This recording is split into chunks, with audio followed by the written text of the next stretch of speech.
Clobberin time!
It's clobbering time! Clobberanimo!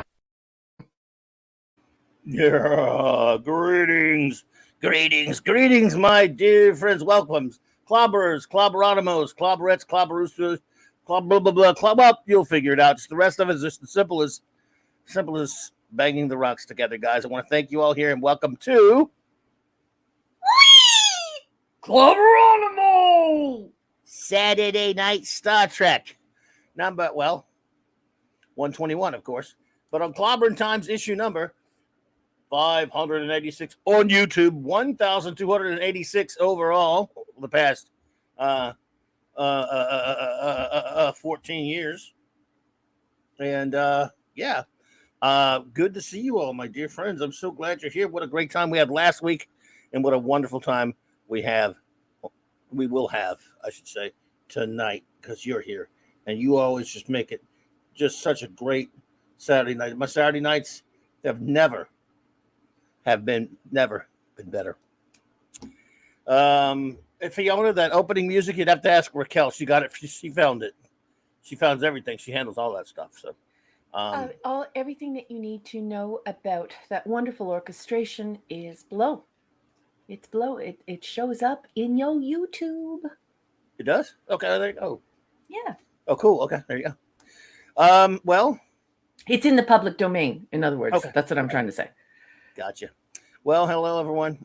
Thank you for being here with us tonight. And this show never starts right unless we immediately say hello to the most wonderful first officer in the fleet, the wonderful, amazing Commander R.M. Briggs. Thank you for being here with me tonight. I love you. I'm about average, but I do love you very much for You're saying wonderful. that. You just say that because like you're one of my best friends in the whole world, and I love you with all my heart. And it's always an honor and a pleasure to be here. Like 2 or 3 years ago, we started out as acquaintances, just fellow Trekkies wanting to talk about Star Trek. And then you wound up being one of the best friends I've ever had in my entire life. And you're just a part of my family, and everyone in my family loves you, in my immediate family. So now Saturday night is hanging out with this amazing Chad, talking about Star Trek, and also just hanging out with my best friend. Like I said, an Back at you. honor and a pleasure. Back at you. Love you. Um, well, I mean, it just gets better and better. I mean, just so much fun sitting here, just hanging out with our dear friends, and we've got a great crowd here already. So, any opening words you may have? Oh, I'd love to take a few moments to say hello to Please. everyone. Thank you so much, boss. Yeah, we'll I do want to that, and we'll do say our. hail to the chat.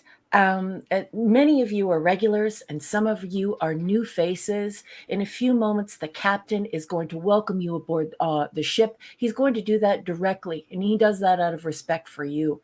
And our regulars, I just got to reach out and say I am so excited about tonight's conversations. It's going to be spectacular. Thank you so much for being here. I'm excited about it. And I want to say thank you at the top of the show to all of the wrenches. Thank you for being here to promote this community, to welcome folks who are in the chat, to guide people, to help us behind the scenes with the little production things we need. You don't get paid to do that, and we are so grateful to you for that. If you haven't heard, I have a new classic science fiction collection coming out. I hope to have it out by December. I'm 4 stories in. I'm about to publish my 4th story. And I'm releasing all of the stories first for this book on Patreon. And I did that because you guys asked me to do that. Well, you know what? I was hesitant. I didn't understand. I listened to you and you were right. And so now I'm on Patreon, and there are 16 people who are backing my book, which is incredible to me, and I have to shout them out. That is Larry, Tony Stark, Sean Carter, Cardinal Sin, Shooter, Chris Persia, Scuba Pete, Eric Kane Kirby, Enigmatic Dropper, Michael and Cassandra Beacom, Mark D with a C, Jill, Maximum Redstone, JT Kirk, Dadman and the Dadman Clan, Lord and Lady Thoth, and did I say Scuba Pete? I should have said Scuba and Leslie Pete. And I think that ought to do it. I just want to show everyone out there how grateful I am for your support of this channel and for us as performers who want to bring you entertainment. So I doff my cap to you, everyone. Live long and prosper. Let's get it on. Yes. Up there. Well done as all. For those who are new here, what we do now, of course, we'll get to our reviews in a minute. We take our time a little bit because I'm going to do a few show notes and then shout outs to all of our wonderful friends who are here with us already because we love doing that. Okay, show notes are as follows. Excuse me. Let's see. Where am I? Okay. Coming up, by the way, I have an announcement here, a big time announcement. Well, I'm going to have some series. I'm starting a new video series. I haven't exactly entirely settled on the format, but I'm going to be reviewing Star Trek comics, just one or two at a time. One or two at a time, like a random review of various ones. There have been gazillions over the years. You're killing me. A few years ago, I did a show about the stream about the history of Star Trek comics. I'm going to pick them at random all over the place because there have been zillions of them. They have been some IDW's doing some new ones right now. I just read their newest one, and it got me so pumped up to review it. Oh boy! Okay, what night are you doing this? I don't know if I'm going to do it as a. I think I might do it as videos. See, I was going to actually make the video today and do it, but I don't have any way to. In fact, I might bug somebody I know to help me with an intro for it. Ooh, I think I know that lady. I was going to bug you about an intro about it later after anyway. Can we? So It would be my I think it's pleasure going to to be do videos. this. They're going to be short videos. But Clobby, the last time you did this, I learned so much about Star Trek comics.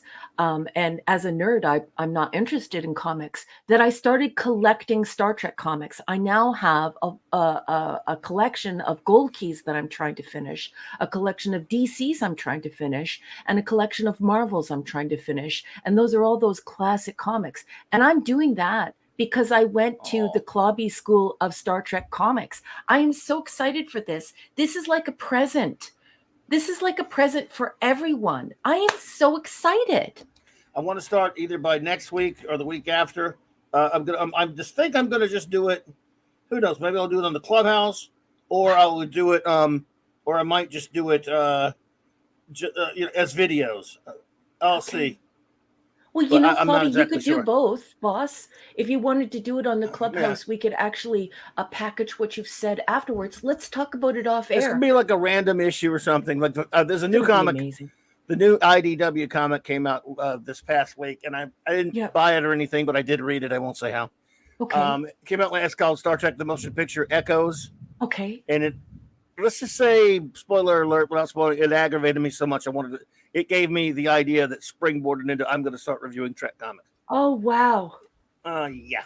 This is going to be this is incredible. It's like you just baked a cake for everyone here. All the 735ers, all the clobberers.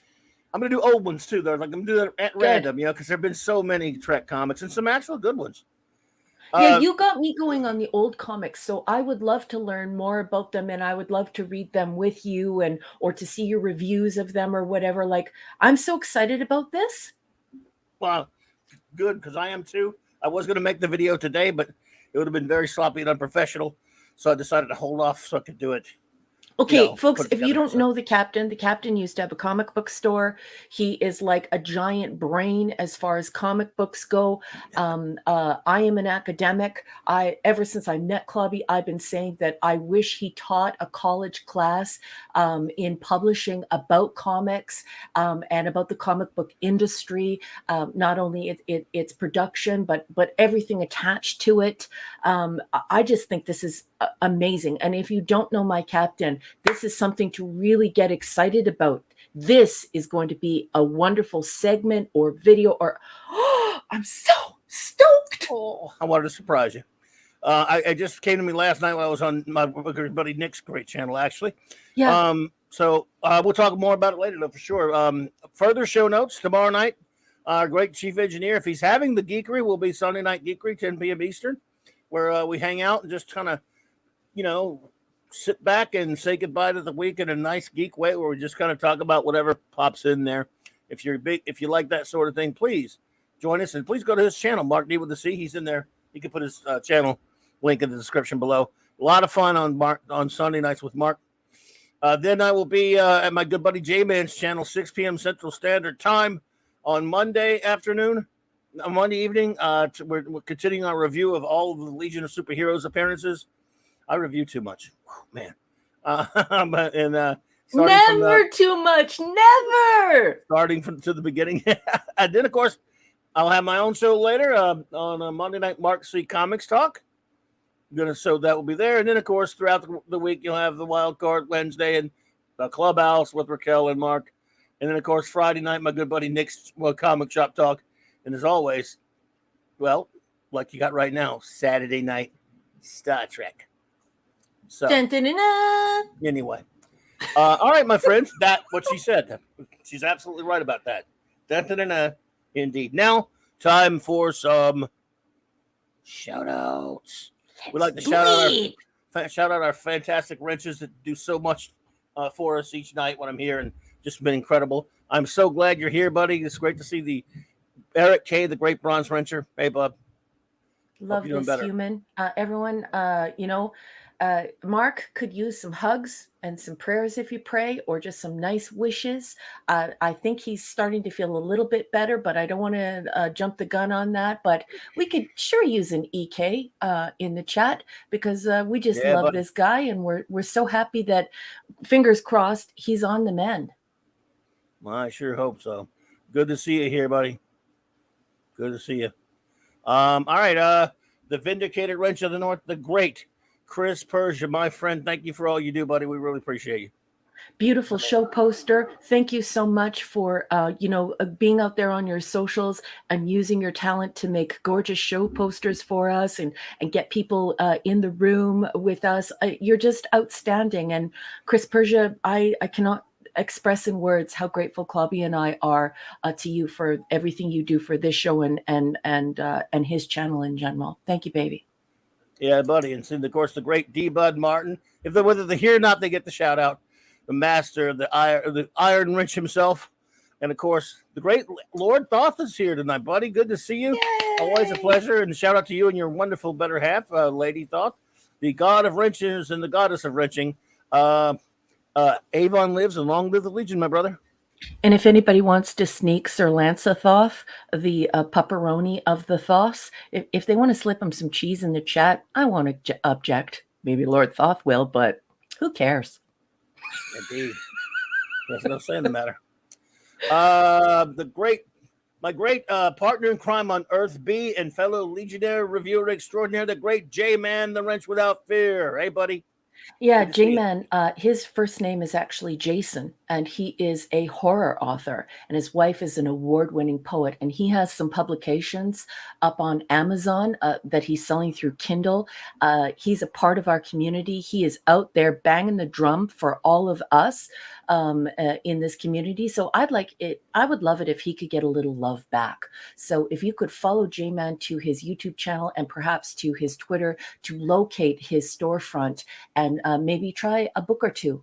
If you love horror, you can trust that J-Man will give you a good scare. He's a wonderful person and deserves our support. He certainly scares the hell out of me. I'm just kidding, J-Man. Hungry Boy, master of the club, Moni. Wherever you are, whether you are out there, buddy, hope you're doing well. Stephen Cowell, the Super and Supreme. Real soup. Hey, buddy, good to see you here. Maddie's daddy, wielder of Lynch Mjolnir and Thor in Vegas. Hey, buddy. And the great Phantom Outsider E. What's up, dude? Fatty! And of course, our own very own master of the limericks, our very own music meister, in fact, Maximum Redstone. Maximum Redstone. Yeah, buddy. Now, let me see who has popped up here in the chat. Our, of course, great chief engineer is here. Mark D with a C is here. As I've, damn it, Mark. Damn it, Mark. Our communications officer, Jill, is here. Anti-derivative Jill. She doesn't like derivative things. Hey. Shooter's here. Pew, pew, pew. All right. Joseph Dredd, what's up? The judge. Yep. Oh, my goodness. I'm so glad to see the lovely, beautiful Janet from another planet. Interplanet Janet. She's a galaxy girl. Hey, Janet. I hope you're feeling better. I think you said something about you have some issues, nothing serious, but didn't do a show last night or whatever. But whatever it is, Janet, lovely to see you, my dear. Sending you a hug, honey. Classic Comics. What's up, dude? CC. Hey, the great Dave Bob, fellow Lou Izzy Onion. Hey, man. I said Dave Bob's here. Dave Bob's a man and a half. Simply Steve, my brother. Hey. Good evening, sweetheart. Thank you so much for joining us. Darth Scipio, you old rascal. Hello there. Darth. Oh, thank you for the super chat, Raymond. I was about to say, as you know, I was about to say your name. He said, Clobby, can you send prayers, healing thoughts for my mom and sister, SF and LF? I appreciate it. And you guys are the best. Oh, yes, absolutely. Indeed. Everyone, for whatever's going on, Raymond. And thank you for that, by the way. You're too kind. You did not have to do that, man. But thank you so much for that. But yeah, whatever's going on, please, everyone, thoughts and prayers and yes. good vibes out there. To our good buddy Raymond. He's been a great friend of the show and us for a long time. And he has, of course, a great channel, King Dolphin TV. He's an author in his own right. And so whatever is going on, and I don't know what it is, but just please put a big R in the chat for him, if you would. And I would appreciate that. And for his mom and his sister. That was very sad. Yes, indeed. And so let's see here. where was I? Sorry, but I was writing something down. So I sorry. had to go on mute. Sorry about that, boss. But it's very hot here, and I have my window open, and Okay. some neighborhood kids drove by on their bikes, screaming like wild people. No problem. Sorry about that, everyone. If you No heard problem that, at I'm all. sorry. Darcipio, you old rascal. Here we go. Fiona, the lovely princess. It is good to see you, Fiona.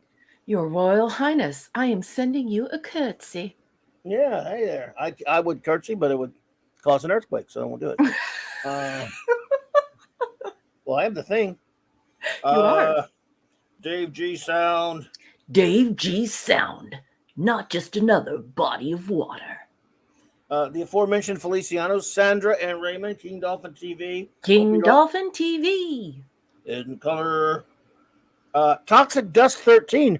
I don't know if I've seen you here before. The great name. But welcome to Clobbering Times. We always like it when newcomers show up, and I will take this time to say that I also love you, all you out there, lurkers out there who are here with us. Lurkers, please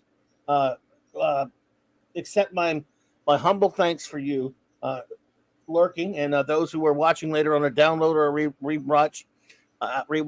Sorry, try to talk too fast. That's what happens. You have my thanks. Yeah, we really appreciate it. Thank you, everyone. And we always love it when the lovely ladies like Janet are here, and also Fiona, and also Lisa. Lisa! Great food picks today. Lisa, Jill, Sandra. I don't want to leave any of the ladies out because you're important to us. Because look, we're guys. There's enough reason right there, right? It's true. Well, we're guys. We're not guys. Not you. You don't get to be a guy. Yes, I do. No, I'm just one of the guys. Oh, that's right. It's 2023. You get to be whatever you want. Sean Carter. Sean Carter from Mars. Bubba Doom 1. Hey. Bubba Doom. Hey.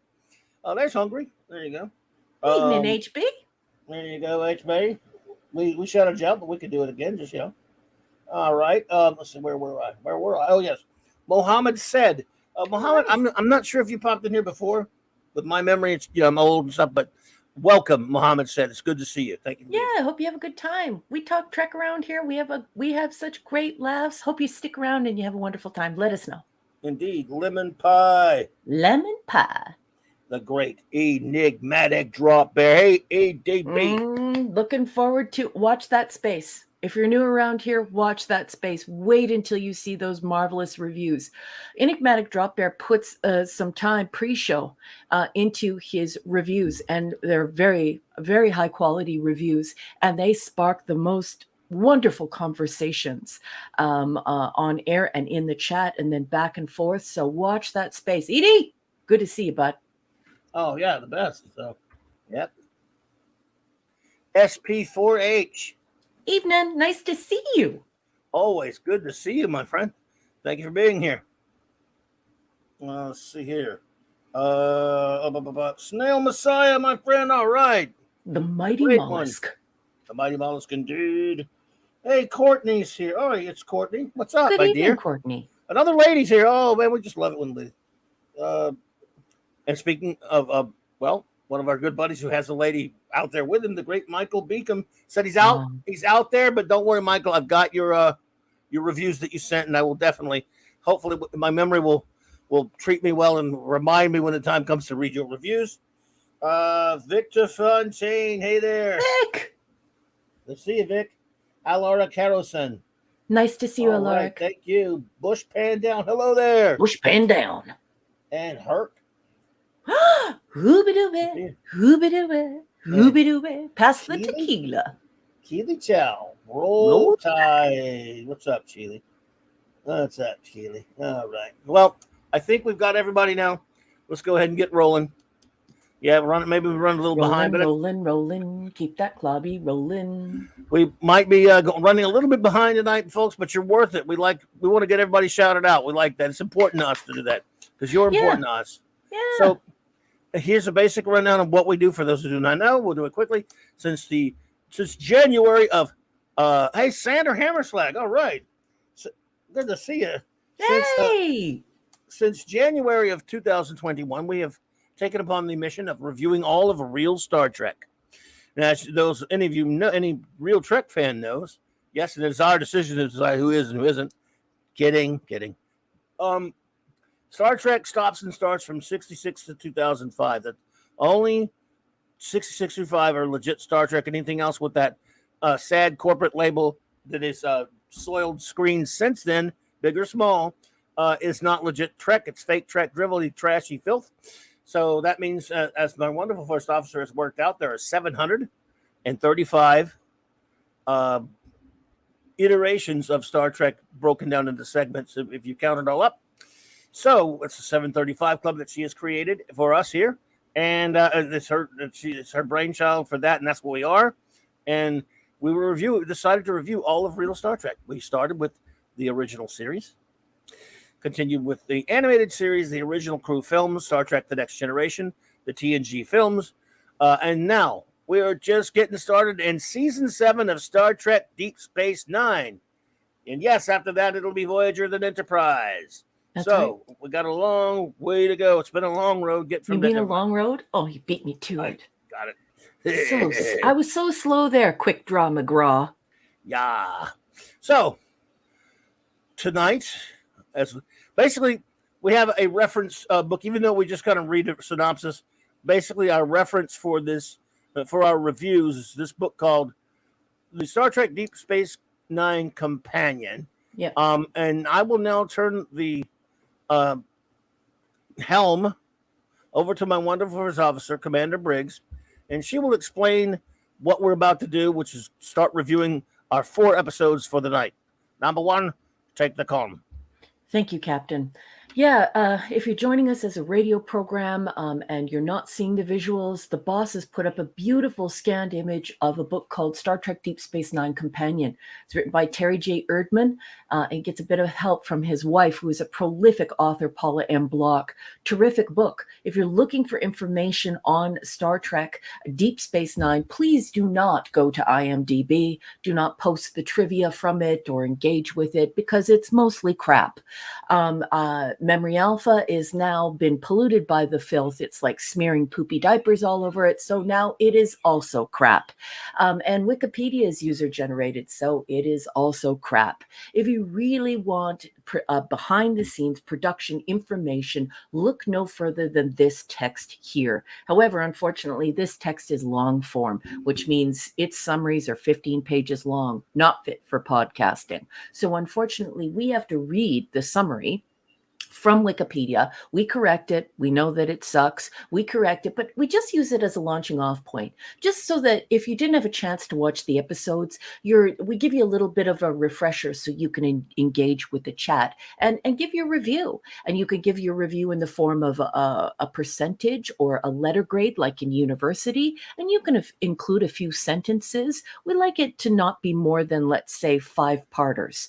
And this is a completely organic show. Clobby and I don't talk about the episodes beforehand. We don't pre-read anything. So everything we're reading is a cold read. So please be generous and kind to us, and expect some really, really divergent opinions, because of the fact that there is no rehearsal here. We don't come to a consensus. We're just here to have some fun. So we'll read that summary off. And if you're new here, go ahead, especially if you remember the episode, give it a grade. Tell us what you think of it. Is it good? Is it bad? Is it ugly? Maybe write some of your thoughts down and we'll put them up on the marquee, and the entire chat will engage with you over your comments and grades. Because this is literally, some people say it, but I mean it, and so does Clobby. This is the best chat in the internet because great, amazing. It's Trekkies. And that's it.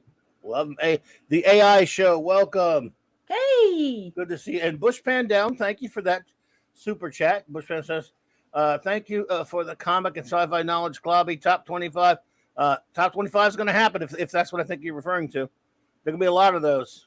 So, and what happens is once we give our views on the episode and our ratings, we'll ask you, and then we'll let you know. We'll ask you, for those who don't know, and you will put yours.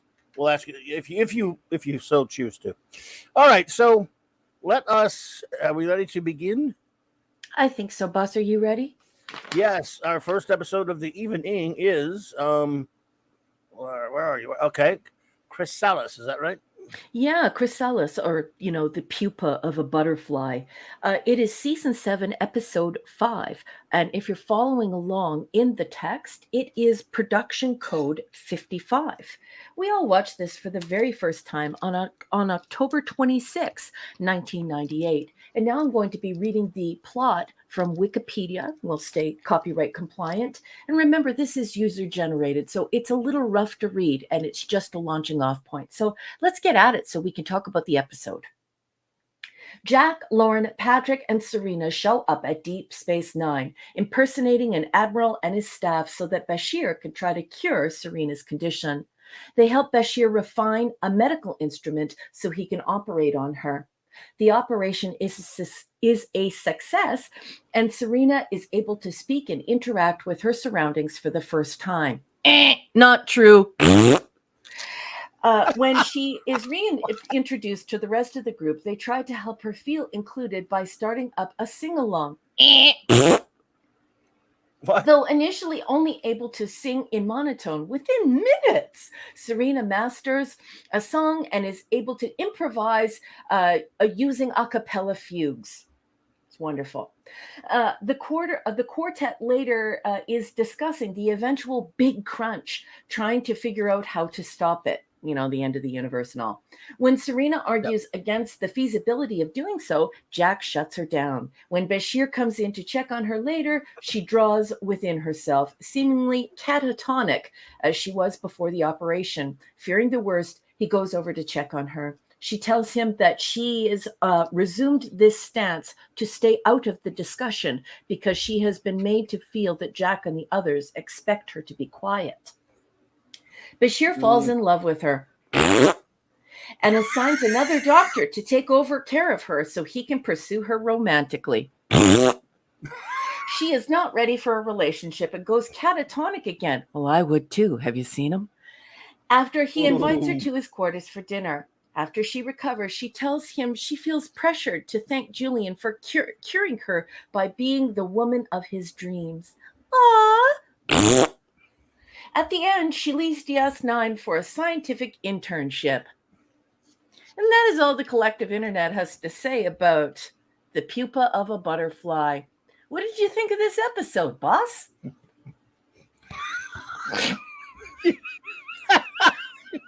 Oh, the pupa of a butterfly. Oh, J.T. Kirk. Hey there, buddy. J.T. Kirk. Oh, man. Well, I really like the episode that this is a sequel to. Yes. Statistical Probabilities was one of my favorite of that abysmal previous season. Yes, mine too. So I did enjoy the bits with these characters. I really like them. I can watch a whole show with them instead of the crew we have, to be honest with you. Because at least they're funny. Captain Infinity and beyond. Captain Infinity and beyond. What's up? But the episode of itself, I think there's some interesting bits in it, some okay bits, but it was kind of tedious, to be perfectly honest with you. I do understand. As a man, I do understand Bashir kind of falling in love with her. What I don't understand is he's supposed to be so brilliant. Doesn't he realize what that's going to do to a girl this comes out into the almost like she's coming out into the real world for the first time, and he's putting all this strange pressure on her to reciprocate when he's had all of his life to live in the normal world. She doesn't know what the hell's going on. And automatic's all over her. It's true. And one of his superiors should have said something to him, and certainly a psychiatrist on staff should have said something. At least what's her face? Guess who just walked through the door? Who? Lenrod Hot Rod. Oh, Lenrod. Hey, Lenrod. I thought. Yes, Lenrod. Hey, buddy. So yeah, please continue, boss. Sorry for interrupting. No, you're good. But I totally agree with you. I know, but I get him falling in love with her. She's a lovely woman and all that kind of stuff. I can understand from his standpoint. I'm not knocking any of the writing from that perspective that he would. However, he's got to be more mature than that and realize that this girl, he's basically just given her,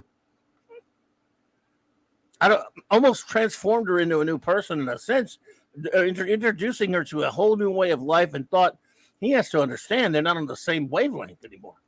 Or they never No. were, but I mean, they're not. It just he needs to leave her alone, and so she did the only thing she could. Bless her soul. She just kind of didn't want to hurt him, and she'd have rather gone. Didn't want to hurt the others. She'd rather gone back into her catatonic state. So I found some of that fairly interesting as a story. But the thing is, it just doesn't quite work out because that's crappy writing for the character of Bashir. He should know better. Yeah, he should know better, and so should someone. So should everyone who works with him in Starfleet. Yes. It's a conduct Weird. unbecoming. It's completely inappropriate, ridiculous, and no one would believe that he would do that.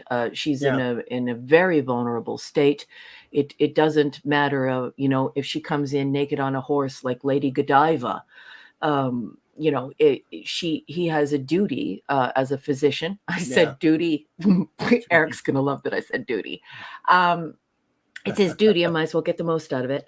As a Starfleet officer and as a doctor, to care for this woman. And the idea that he would fall in love with her in 24 hours is just typical of DS9. We've been there before, haven't we? The Love Boat. Right. We've been there before, haven't we? Making another run. To be fair, that's all of 20th century television kind of did that, really. Like, it was episodic television. And you had less than an hour to tell your story. You had characters. Oftentimes, there's no time compression of the story. In other words, they'll fall in love in the first 5 minutes, and they won't even do anything to pass time, like write your story where they met and then many, many months pass or whatever. They'll just, by the end of the episode, it's like still 20 minutes, and they're all ready to get married and crap. They're nowhere near the first TV show to do this, but it's just a silly TV trope.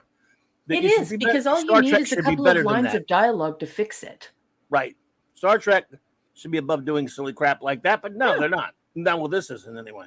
Yeah, well, because the Holy Trinity is not writing it. It's just a bunch of drama people who want to be on the CW and want their own cop show or want their own evening television drama. I thought the song was kind of fun. Duty, says Eric K. Thank you for the super chat, buddy. I love you, Eric. I love you so much. Thanks, buddy. I don't know. It doesn't do it for me. I think that this is horrible compared to its prequel. Oh yeah. Oh yeah. Blood Filler Reviews. Hey. Good to see you. Nice to see you. All right. So not much to say about it. It's kind of just doing what this. Hey, Zathras. Crack, crack, crack. All right. Again, doing what the show seems to love to do the most, which is waste time. Yeah. And fill things up because they realize nobody wanted to tell a story here. No. This was filling time. We got 20-something episodes. What's that song? This killing time is killing me. Fill it up. Filler. They really Filler. Yeah. All we care about is our silly war. So. Where's the beef? Where's the beef? So, again, there's some mildly entertaining moments, but I'm just getting a little tired of that because I get plenty of episodes that are the same way. Like, that's okay. Right, Sander? Yeah, CSI DS9. Oh, my goodness. So, notes? Lonely Julian welcomes the augments. Serena has catalepsy, and Julian is going to cure her. Bizarre portrayal given the last portrayal, especially the nasality, not present the last time Serena spoke. That drove me nuts. I also didn't like how they took particular delight in their fugue, and it felt like a comedy musical at that point. It didn't feel like it was a part of the story. It felt as though it was starting to become the story. And there's an episode of Buffy the Vampire Slayer, a show that my offspring used to watch, where that happened, and then the whole thing wound up being a musical. That was a pretty good episode. I liked it. Yeah, and so there is that fear here because they go far beyond the Riker's playing his trombone, or Data's practicing his viola. It goes beyond that, and it turns into something where you're like, oh, cringe. Doctor and patient romance. Almost all interactions on DS9 wind up in romance. Julian tells Serena that he loves her. He loves her after only a day or so of interaction. This is not a horrible episode, but it is a romantic comedy that goes dangerously too close to being a musical. So not enjoyable for me. Super duper cringe. Now we've gone way beyond Isaac Asimov's psychohistory. We're no longer doing anything juicy or science fiction. This is just Julian, becoming Svengali to this girl. And oh my goodness, I love it. So what would be your rating of Chrysalis? I mean, it's not horrible, but in no way, shape, or form is this good, and No. and almost to a point where it's not defensible, because No, I hear you kind of got to slam the door on that when you're looking at the fact that this is supposed to be a science fiction show, and it's very much delights in this excessive amounts of comedy and romance, and so you only have that little nugget, that little kernel of science fiction, which then just becomes a trapping. It becomes completely useless, and it's sidelined. It's just no, C minus.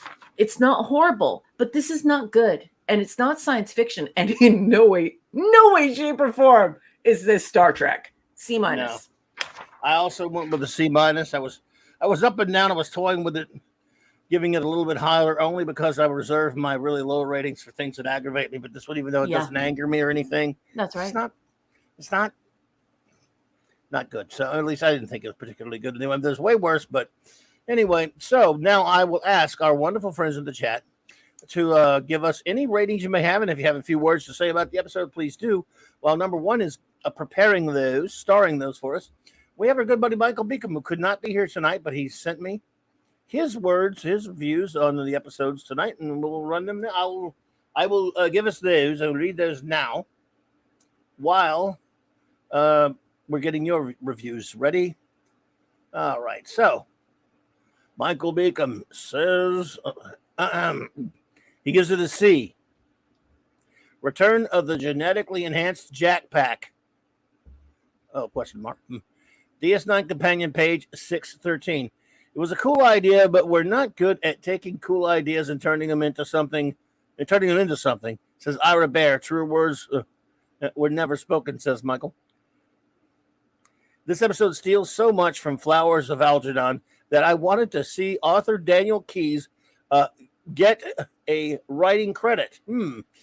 At least they were cribbing science. At least they were cribbing science fiction, not sitcoms. Cribbing. Oh wait, this is all about how Julian has been on DS9 for 7 years, a good-looking doctor with enhanced coordination, and he's still alone on a Saturday night on a station where Rom can score. Oh, that's a good point there, Michael. That is a really good Rom's point. Married. Yeah, to a beautiful Drago girl. So, and by the way, he lost her to Rom. Right? With a Dabo. Yes. Clubby, I have to interject before the chat starts going by, at breakneck speed. Guess who just walked through the door? Who? Grim. Hey, Grim. Grim's welcome. Here. Everyone, say hello to Grim. Good to see welcome, you, Grim. Sorry about that, boss. Please continue. That's okay. My eyes are off the chat, everybody, so bear with us. Let's see. Rom can score with a Dabo girl, no, that's right. Of course, the fact that Bashir yet again proves he is the 24th century answer to Victor Frankenstein. They should go all in and give him the sparking lab equipment. Yeah, might have something to do with it. Was anyone else waiting for him to cry, "She's alive! She's alive! She's alive!" while lighting the thunder crashed and thunder lightning? He meant to say lightning. He says lightning, or lightning and thunder crashed. Poor Faith C. Sally. Faith C. Sally? Okay. Did her best, but Dame Judith Anderson couldn't save this story. Dame Judith Anderson was in this one? When? I don't know. He said, but Dame Judith Anderson couldn't save this story. Oh, he may be just saying if she were in it. Oh, yes. Oh, yes. That is what he's saying. If Yeah. she were in it, yeah. Because maybe she was in Flowers of Algernon. Okay. The Tetrarch stopped in. Hey, nice to see What's you. up, Tetrarch? The Tetrarch of Apathy cares. Good to see you. Okay, sorry. You have a full folder, boss. All right. Getting to it, folks. Just writing stuff down. All right. So let's see our reviews that our wonderful audience has. All right. So the great Lord Thoth says D+. This isn't as bad as many others in recent history. I can appreciate falling in love with a pretty smart girl that quick. Still, not sci-fi in my opinion. What a waste of an episode. Right there on the same page with you, buddy. Love it. Great review. HB says, am I allowed to say Chris Sal is? Chris Cry Sal is. Or I think that's what he means. Now, despite Aussies often say Chris A-list. Chrysalis. You're allowed to say whatever you want, buddy. You didn't even I love that he put that up there. That's great. Chrysalis. Yeah. Zathra says F-. Again, Babylon 5 is better than DS9. Enough said. You could never say that enough. Boy, howdy is it ever. You never had to sell me, buddy, but if you did, you done it. So, J. Kirk says 7 stupid questions out of 10. Faith Sally plays Serena so well. In high security areas, there are no stupid questions. Patrick and co. would never get into the station. Meh. There you go. Indeed, sir. Jill says, C. Although I enjoyed the idea of helping Serena speak, they debilitated her in a weird way that didn't reflect the amazing chemistry and mathematic performance she completed last time on the PAADD. Yeah, on the pad. Okay. PAADD. Yeah, the in the previous episode where we were introduced to to Serena, she was quite articulate, albeit very briefly, and was a super genius, albeit briefly. And I did not like that either. I also didn't like that they added all that nasality as though she hadn't spoken, since birth. And meanwhile, there she was in the last episode. So, it's annoying. Did she talk in the last one? Yeah, it's annoying. Oh, I don't remember her talking. All right. Yeah, it's annoying. It was outrageous to make the group form a heist and underhandedly sneak onto the ship instead of doing things officially. Not believable. The show has a problem with stuff like that. Big time. Doing goofy crap. Just these writers, they're not writers. I mean, they may be better than today's writers, but not by much. Also, unprofessionally, Julian has to get weird with his patient, who is very vulnerable, having just learned to speak and interact, necessitating the transfer. A reprimand would have been in order. Indeed, Jill. There's an odd simplicity to the way the think tank is portrayed. Much of the wit and creative banter went from being wild but practical in the last episode, and more of a farce in this one. It's true. We were led to believe that they were geniuses in the last episode, and now the fact that they're brilliant is now more than overwhelmingly preposterous. Right. They're cooking up schemes that are completely irrelevant and shouldn't be listened to. And prior to that, they had the ear of Starfleet and even the Federation. So it's dumb. I had that in my notes too. That's one thing I don't like about this episode. I don't like the portrayal from the last time to this time. It's dumb. Not at all. Gotcha. Indeedishness. The great enigmatic drop bear says D+. This story had so much potential. The setup was great. The premise excellent. The characters well suited to the subject matter, yet the story arc was atrocious. Yep. See here. Rather than exploring the ramifications of the medical breakthrough, focusing on Serena's rehabilitation and how this affected her friends, the story instead detours to Bashir's issues. Isn't that funny? Because on TNG, that they totally would have delved into her healing and her coming to grips with what was going on around her. I totally agree, Edie. Indeed. The story becomes about his lack of professionalism his selfishness, and his theft of Serena's agency. Good point, too. Mm-hmm. His actions were only ever going to significantly impede Serena's rehabilitation. Yeah. Yes, It's sir. true. So true. 3, 4. Sorry. All right, here we go. That would be fine if the story was going to be about a doctor's dereliction of duty and exploiting one of his patients, but that cannot work when it's a key member of the ensemble. Yeah. Wow. Absolutely. Another always greatest point. Boss there. man, the ship's Yes. chef is here. Mr. Angel's here. He just walked through the door. Hey. He said, "Good morning, everyone. The chef is here. Don't place your orders for breakfast just yet." All right, Mr. Angel. Nice to see you, chef. Bizarrely, Renee included a bunch of exposition to justify these story choices. Here's a thought. If you need to write dialogue to justify morally questionable story choices, maybe don't. Yeah. So yes, true. sir. Absolutely. This episode was an easy A, had the story focused on Serena, her rehabilitation, and her clear potential. Another in what is becoming a long list of lost opportunities for DS9. Very well done. Out of the park as usual, buddy. True. Brilliant. It's so true. Absolutely. It's just the great Eric K. Master of the Wrench says, the Bronze Wrencher says, F this episode. Yes. The Claboni is polished up and fully gassed for this one. Did you say Claboni?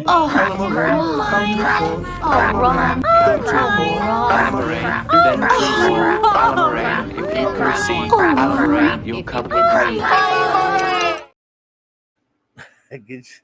That Claboni gets more and more crowded every day. We got to strip it down and just let it be the Claboni. We could, yeah. But it sounds more obnoxious that way, and that's what the Claboni is all about, isn't it? Yes. Julian dating a patient, ugh. He knows from the last time they were all together, she is in love with Jack, pushing himself onto her. Man, That's true. She probably is, yeah. She did like true. Jack last time. Yep. Making her feel like she must appreciate what he's done. It was that's so true, Eric. It was uncomfortable, to be honest with you. And I like Bashir, so I hate it when they write him in really idiotic ways. The fact she has amazing body control. The fact that she has amazing body control. She can change her lip color and dark circles around her eyes just thinking about it. Yeah, that is a little hokey. When they did that, that was quite hokey. I didn't like it either. I find it annoying. And on rewatch, it becomes more annoying. The fact is she does not even have a choice like she originally wanted to go back with them to the Institute. Esri Dax, the counselor with more manic problems than most people, institutionalized. Yes, thank you so much, great Eric K. Shooter says, C-. Bashir's lonely. Boo frickin' who? Sound like Rugged. Still, the mutants are a pleasant surprise that I wasn't expecting to this enemies to see them again. Yeah, I do enjoy them myself, no matter what. I mean, they're fun. Am I the only one who found this episode creepy? No, clearly not from what we're saying, buddy. Even if Serena wasn't akin to a child with no experience in the real world, she is still his patient. Isn't dating your patient a big no-no? I guess not. Maybe not in Deep Space Nine, but yeah. Look, how many times have we seen these writers put their own creepy projected crap Hollywood drivel of the 90s in their stories? So true. Clearly, all the time. Yep. And it's easy to get under Shooter's skin on this because Shooter, if you know Shooter and you've been watching his comments as he's been a part of the 735, he's a gentleman. Like, he's somebody who is very kind and thinks very highly of women, and he's very gentlemanly and very old-fashioned. So, yeah, I love that he's the one coming forward going, "This is creepy." Yes, sir, it is. Not as good as the first story with the mutants, but still a bit better than most of the recent episodes. It's a fair call. I hear you. Raymond says, Q for Q the Club Boney. You got it, Boney.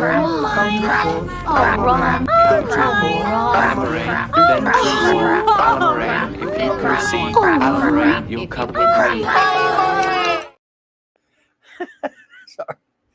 Couldn't resist. And R for Raspberry.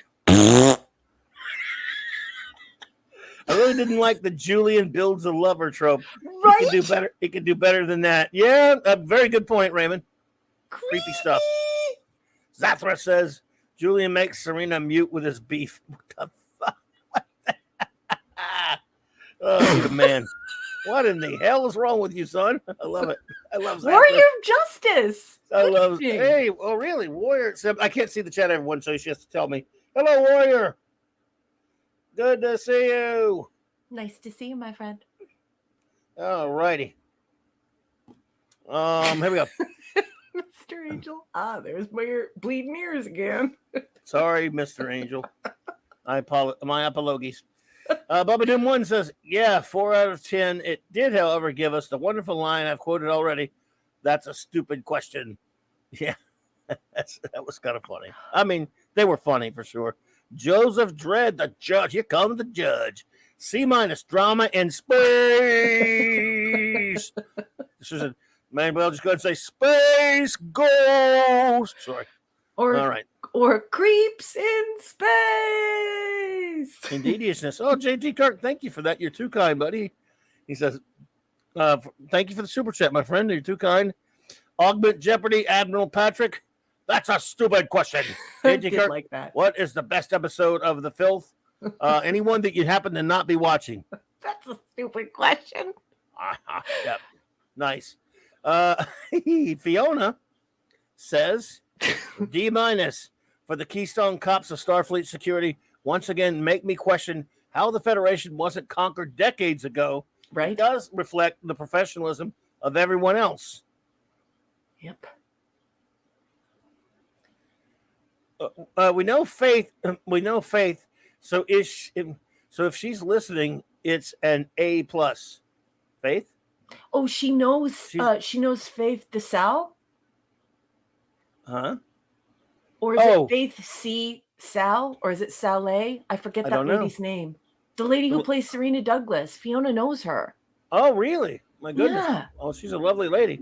Yeah. And it's not her. We never blame any of the actors for the stories. So, no. And again, she was great in the episode. Plus, everyone in the chat already said she's gorgeous because she's a cutie patootie and we all like her. She's a science writer. She is a fantastic science writer and panelist. But there wasn't anything to work with here. She was high school drama at its worst. Yes, this was high school. Oh, this was. I mean, this was. Sorry, this was. Mm-hmm. At its worst. Yes, cringe is awful in any context, but it is multiplied in Star Trek. Yes, indeed, ma'am. There's no circumstance where cringe should be acceptable in Star Trek. There's no cringing in Star Trek. There's no cringing in Star Trek. Should always be an automatic fail. Yes, ma'am. Yeah. Thank you so much. What a great Fiona. review. Savage, but great. Yes. Ripping them apart. The Sander Hammerslag says C-. Thank you, Sander. That's the same rating I gave it, Sander. Me too. The great Stephen M. Kal-El, the Super Wrench, says B+. This episode was a good follow-up to the episode featuring the 4 genetically enhanced humans that Bashir encountered previously. It was a wonderful moment in the story when Serena was discovering the world around her for the first time and began reaching to it. Conversely, it was heartbreaking to see her break down because she didn't know how to be the woman that she felt Bashir expected her to be. This illustrates the problem with the episode and greatly calls into question Bashir's professionalism, despite the fact that one can attribute his behavior to the Florence Nightingale effect that Bashir seems to be suffering from. He, of all people, should have recognized that unlike traits such as intelligence, emotions, and how to process them, cannot be rushed no matter how much one might wish they could be. O'Brien's advice regarding the matter was on point regarding this. And the fact that the other enhanced humans have also picked up on this just reinforced its obviousness. Still, once Bashir realized what was happening with Serena, he had the emotional maturity to let her go. A good but not exceptionally great episode. Well, thank you so much, the great Steven. Appreciate you on that one. And thank you to everyone who is dropping all of the bombs in the chat, making jokes like LT and Sander. LT is oinking. Sander's like, no cringe in Star Trek. Oh dear, we haven't even begun Voyager yet. So lots of jokes going on, rapid fire in the chat. Those are just a couple of them, but everybody's jumping in and it is great fun. I'm reading all of your comments. You guys are the best. I didn't know Naran and Axamanda Bear's here. Yeah. Hey there, buddy. I thought you knew. I did not know, but I know now. I got it. But we'll get to his in a minute. What? Good to see you, Naran. Welcome. The AI show. Good to see you, AI. C-. Star Trek meets the Heartbreak Kid with a bit of Charlie. Apparently, romance and DS9 don't mix, but an okay episode. Title sounds the name of a new sports car. Yes, indeed-ishness. Chrysalis with leather bucket seats. Naxamanda Bear says A-. I always liked this episode. It was strange and foolish in parts, but it stayed with me over the years, especially the way the geniuses couldn't see a way out. Well, thank you so much, Naran, and it's good to see you, my friend. I'm glad you're here. Sean Carter from Marseille's D. Once again, the writers missed an opportunity to show some character growth. Yeah. It would have been better to have someone notice Bashir's attraction and call him out. That's what I said. I totally agree. And to have him realize it later and hold himself back and never cross the line. But nah, we need Deep Space 90210 once again. I love that. That is so cool. That's such a great review, and I feel the exact same way. And everyone should know that Sean is actually lurking and working, so he will not be responding in the chat, so he can't get into the conversation like he normally does. Lurking and working, folks, so he'll be popping in and out. He's not ignoring you if he doesn't respond, just lurking and working. Simply Steve says F the augments, just kidding. F rating. The augments return to perform Lonely Outpost. Catatonics for all at Quarks. Who wrote this butterfly oop? Bashir was stupid again as he sends her away. Terrible episode, Raspberry.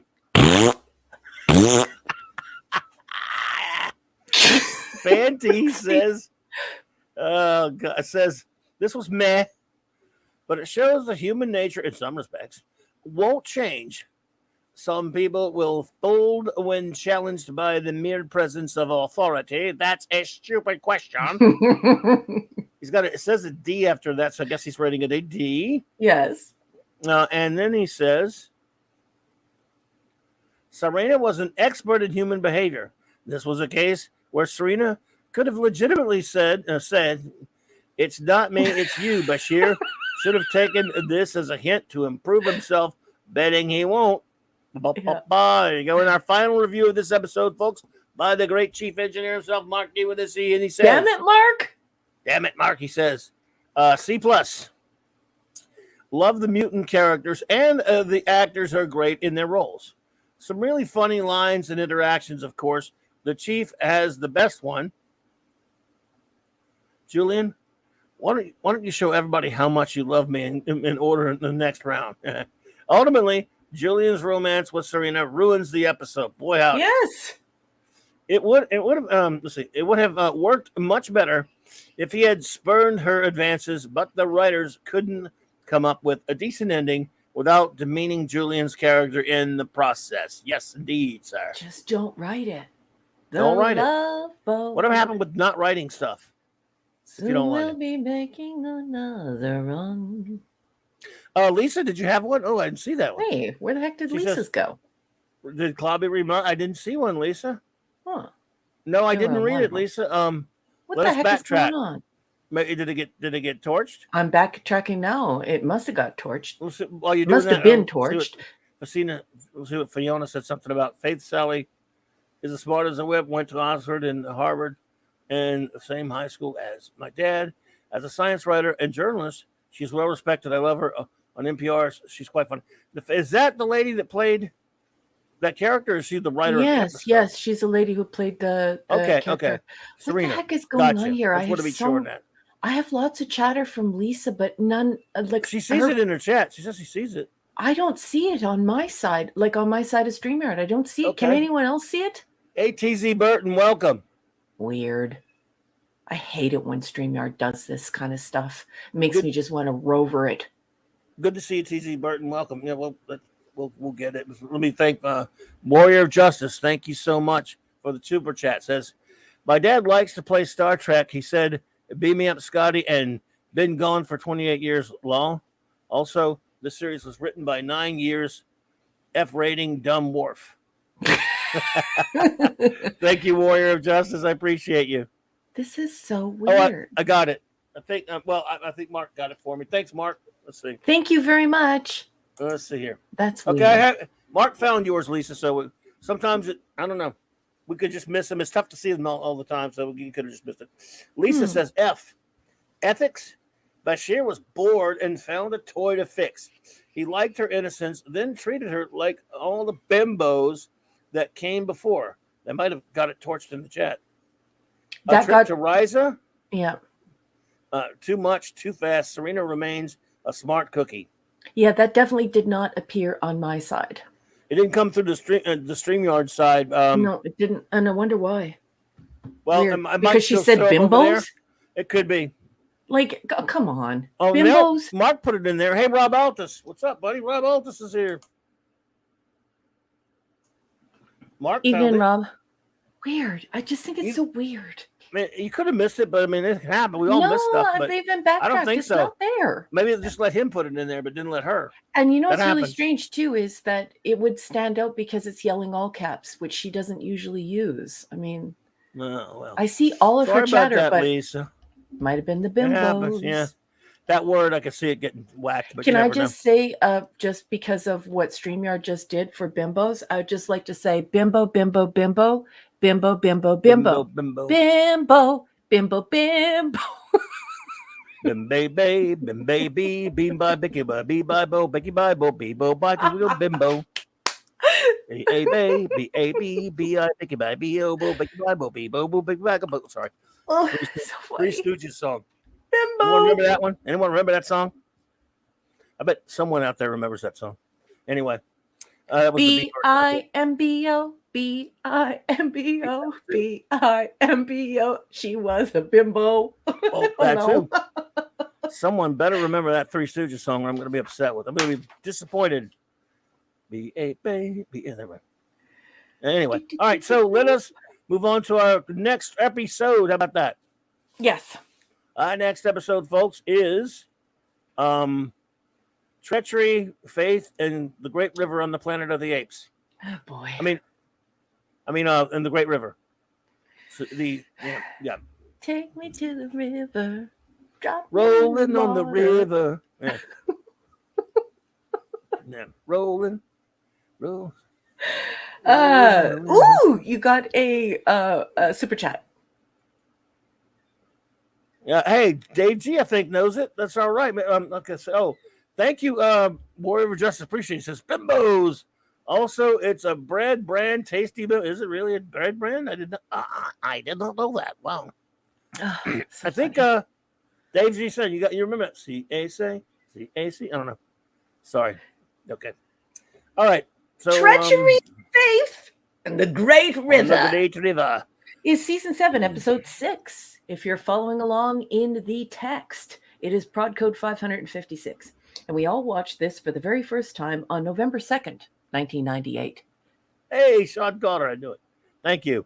I like how he pulled himself away from work just so he could send that to you nice. And then just go back into lurk mode. Nicely played, Sean. Nicely played. I feel better already. Thank you. Okay, now I'm going to read from Wikipedia, and the writing might be rough. So, I mean, come on, it's user generated. We can find it. Saddle up, lock and load. Oh, thank you. Shooter gifted 10 membership. She said, why aren't we watching Babylon 5? Says Zathers, because we're gluttons for punishment. That's why. He said, Shooter gifted 10 memberships. Thank you, Shooter. Appreciate you, buddy. Yeah. You're too Shooter kind. is a wonderful person. He's also supporting my book, That Marvelous Human Oh, Being. thank you so He much, does so Shooter. many things to support the community of geeks and nerds. Really, really appreciate him so much. Thank you, Warrior of Justice. So he says there's a white bimbo bear in it. But we like him. Thank you.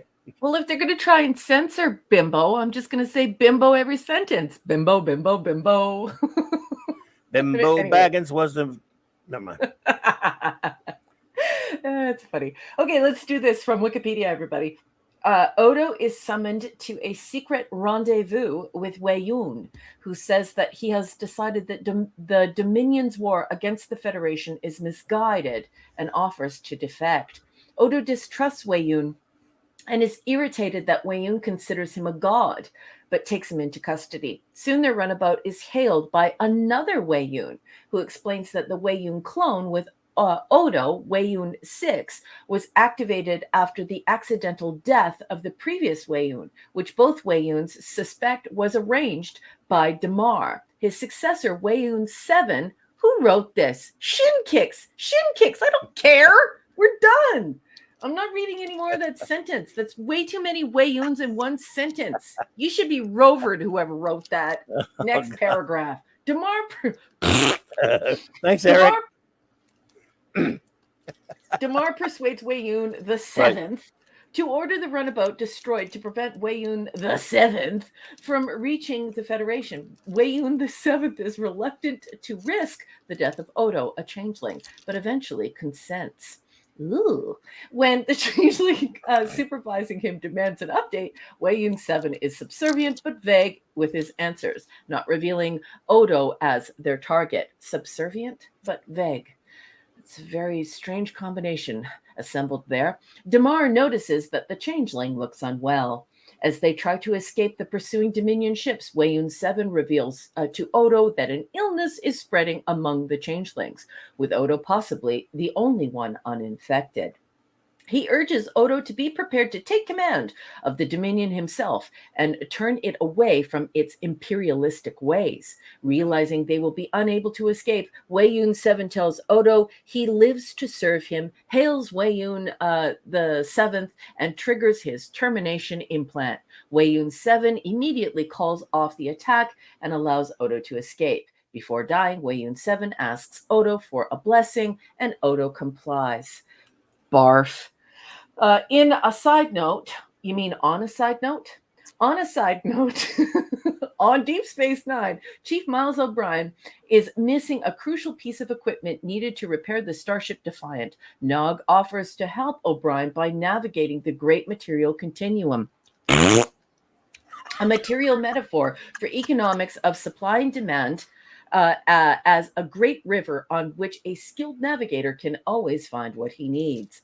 O'Brien reluctantly authorizes Nog to make a long series of trades, including stem bolts, self-sealing stem bolts, including loaning out Captain Sisko's desk and selling a shipment of wine sent by General Martok's wife. An increasingly alarmed O'Brien watches with dismay as Nog works deal after deal while the required part appears no closer to arriving. In the end, the Defiant is finally repaired, Martok's wine is replaced with a better vintage, and Sisko's desk is returned before he even discovers it was gone. And that is all Wikipedia has to say about this episode, Treachery, Faith, and the Great River. Lasai. Captain, my captain, what did you think of this episode here, Treachery, Faith, and the Great River? This is at least the second time they have ripped off a MASH episode for their dumb beast story. And boy, did they blatantly rip it off. I forget the name of it, but I mean, of the episode, but it was the one where Hawkeye and Trapper stole Henry's desk and flew up on a helicopter. Not just that one there, but two other ones from two different. They ripped off 3 different MASH episodes. It's bad. Just for the O'Brien Nog crap. Yeah. I'm like, man, I'm watching them going, oh God, just admit, let's just call him Hawkeye and Trapper. Yeah. And it was done way better on MASH, of course. But And we also goes had an without saying. episode about this before when we had the kids. We had the two boys trying to get rid of the self-sealing stem bolts and winding up with a piece of land on a planet. There you go, Fanty, for want of a boot. That one, but also a different one. It was for want of a boot, but it was also that other one. There was another one about the incubator. Give me an incubator or give me death. Remember that? Warrior of Justice is dropping the dad jokes, and Chris Persia is not even here to see them. I guess they mash the writing. Oh, Mark sounds like my notes. Wait until I get into them. That's a good one. Again, that is one of the fun. It is to make me think of. So watching the episode made me think of a much better, funnier show when Henry's desk is flying up there on the out of there with the helicopter. Hey, Henry, is that your desk? Yeah, that's it. So you have to have it washed? I don't know what it's doing up there. Just keeps going and going. Actually, I remember that episode. That was a great one. Yeah. Oh boy. All right. So anyway, I like Jeffrey Combs as much as the next sentient human being because he's great. But I just don't care. I mean, the episode's just like. Yeah. It's back to the old. I mean, the scenes between Renee and Jeffrey are fine. They're well acted and all that kind of stuff. I just can't work up a lot of steam for it one way or the other. So just go with the notes. There were some people who were working up some steam. The naked Kirodo massage. God, I knew you were going to go for. Oh yeah, forgot about that. You open on the naked Kirodo massage. And they even zero down on his fingers, which have turned into the Great Lake of the Golden Shower, whatever. Right. Just ridiculous, totally annoying. Weun defects, and Nog gets a mechanical part. That's what this episode should be called. Why would a Starfleet ship keep an extra stabilizer knowing DS9 needs it? It's a military organization. O'Brien could simply ask the captain to have it ordered to be sent to DS9. We also definitely need to have the writers write in a reason why these things can't be replicated. They need to write that. Exactly. I started talking about this when we very, very first started talking about DS9. It's like once Gene Roddenberry had died and he wasn't around anymore, the Holy Trinity wasn't around anymore. Gene L. Kuhn, DC Fontana, Gene Roddenberry, they weren't around to go, hey, that's not actually how this works. And there's a reason for it, right? And I say this often, but I'm going to say this again. As a scholar, when you shift from ideas to intrapersonal experiences and quote unquote, and I'm being very sarcastic and cruel here, characters or corporate characters, things like this start happening to the science fiction. So all we need, all any science fiction fan needs are a couple of lines explaining why certain things can't be replicated. And it would be very easy to do. You could make up a metal and say, well, that part is made up of blacka, blacka, blacka, and we can't replicate that because we don't have any deposits in the reclamation files or whatever.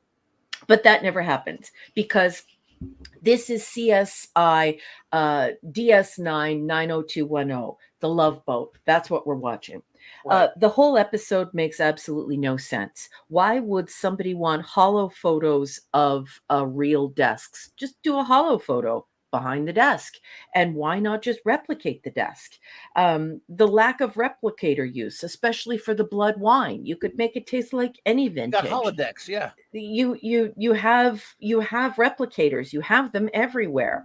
Nog using the auth code without identification, voice identification. We all know that since its inception, Star Trek relies on two-factor authorization. There's no way that Nog would just be able to have an authorization code and do whatever he wants. He needs to have voice identification. So that's another thing that the the authors aren't picking up on here. And it's really super important to remember, right, that this is a corporate team of authors. This isn't a single author who has accidentally left something out of the show, or needed some help from an editor because they had a lot going on, or that one person had a lot going on.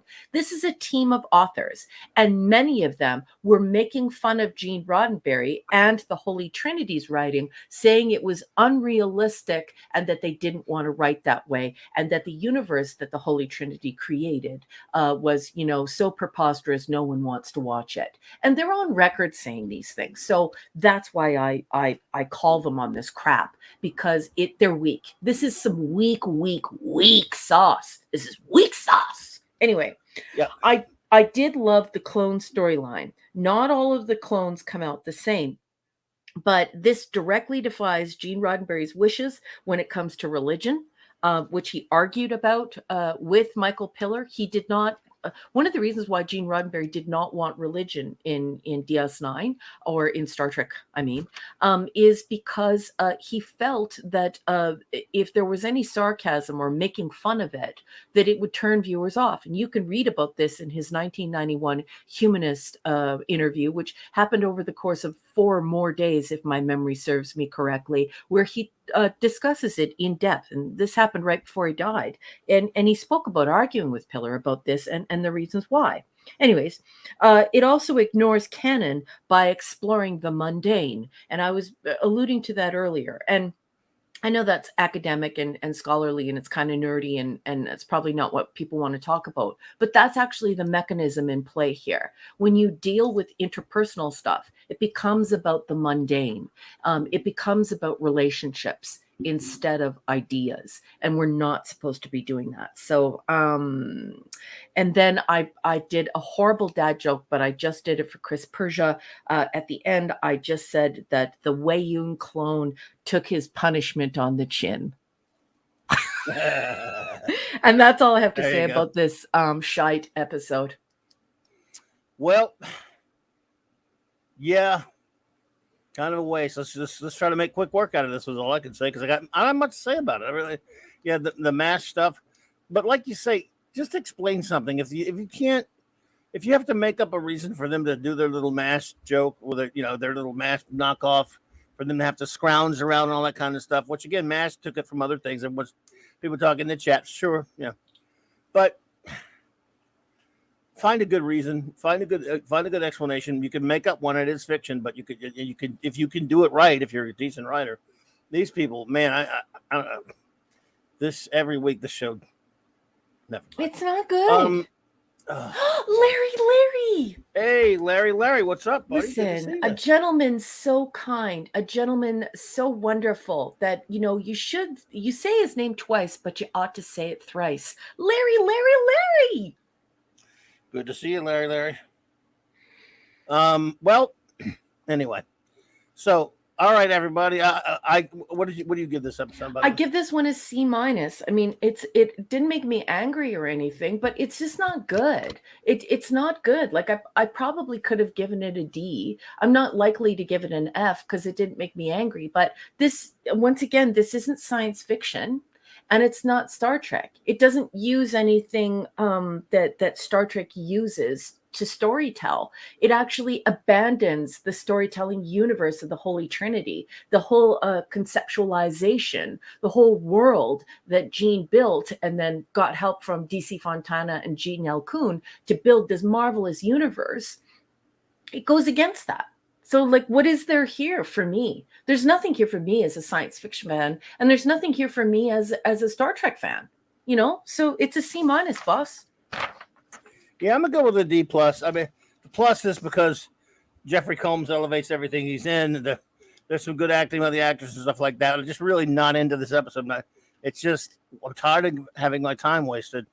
I want something called Star Trek to give me a little science fiction every once in a while. And when you're not doing that, at least do an interesting, fascinating story in a science fiction setting will do. If you can't give me the biggest science fiction all the time, because hey, Brian Hepburn, good to see you. Hey, Brian, good evening. Because we all know Trek, also does that very well when at its best, at its finest. So yeah, I just not into this kind And of we stuff. should say that, in case there are any new people in the audience, we should say that, like Claudia and I fully identify and accept that DS9 is a drama. We accept that, like, and we acknowledge it. We openly acknowledge it. So we're actually judging it as a drama.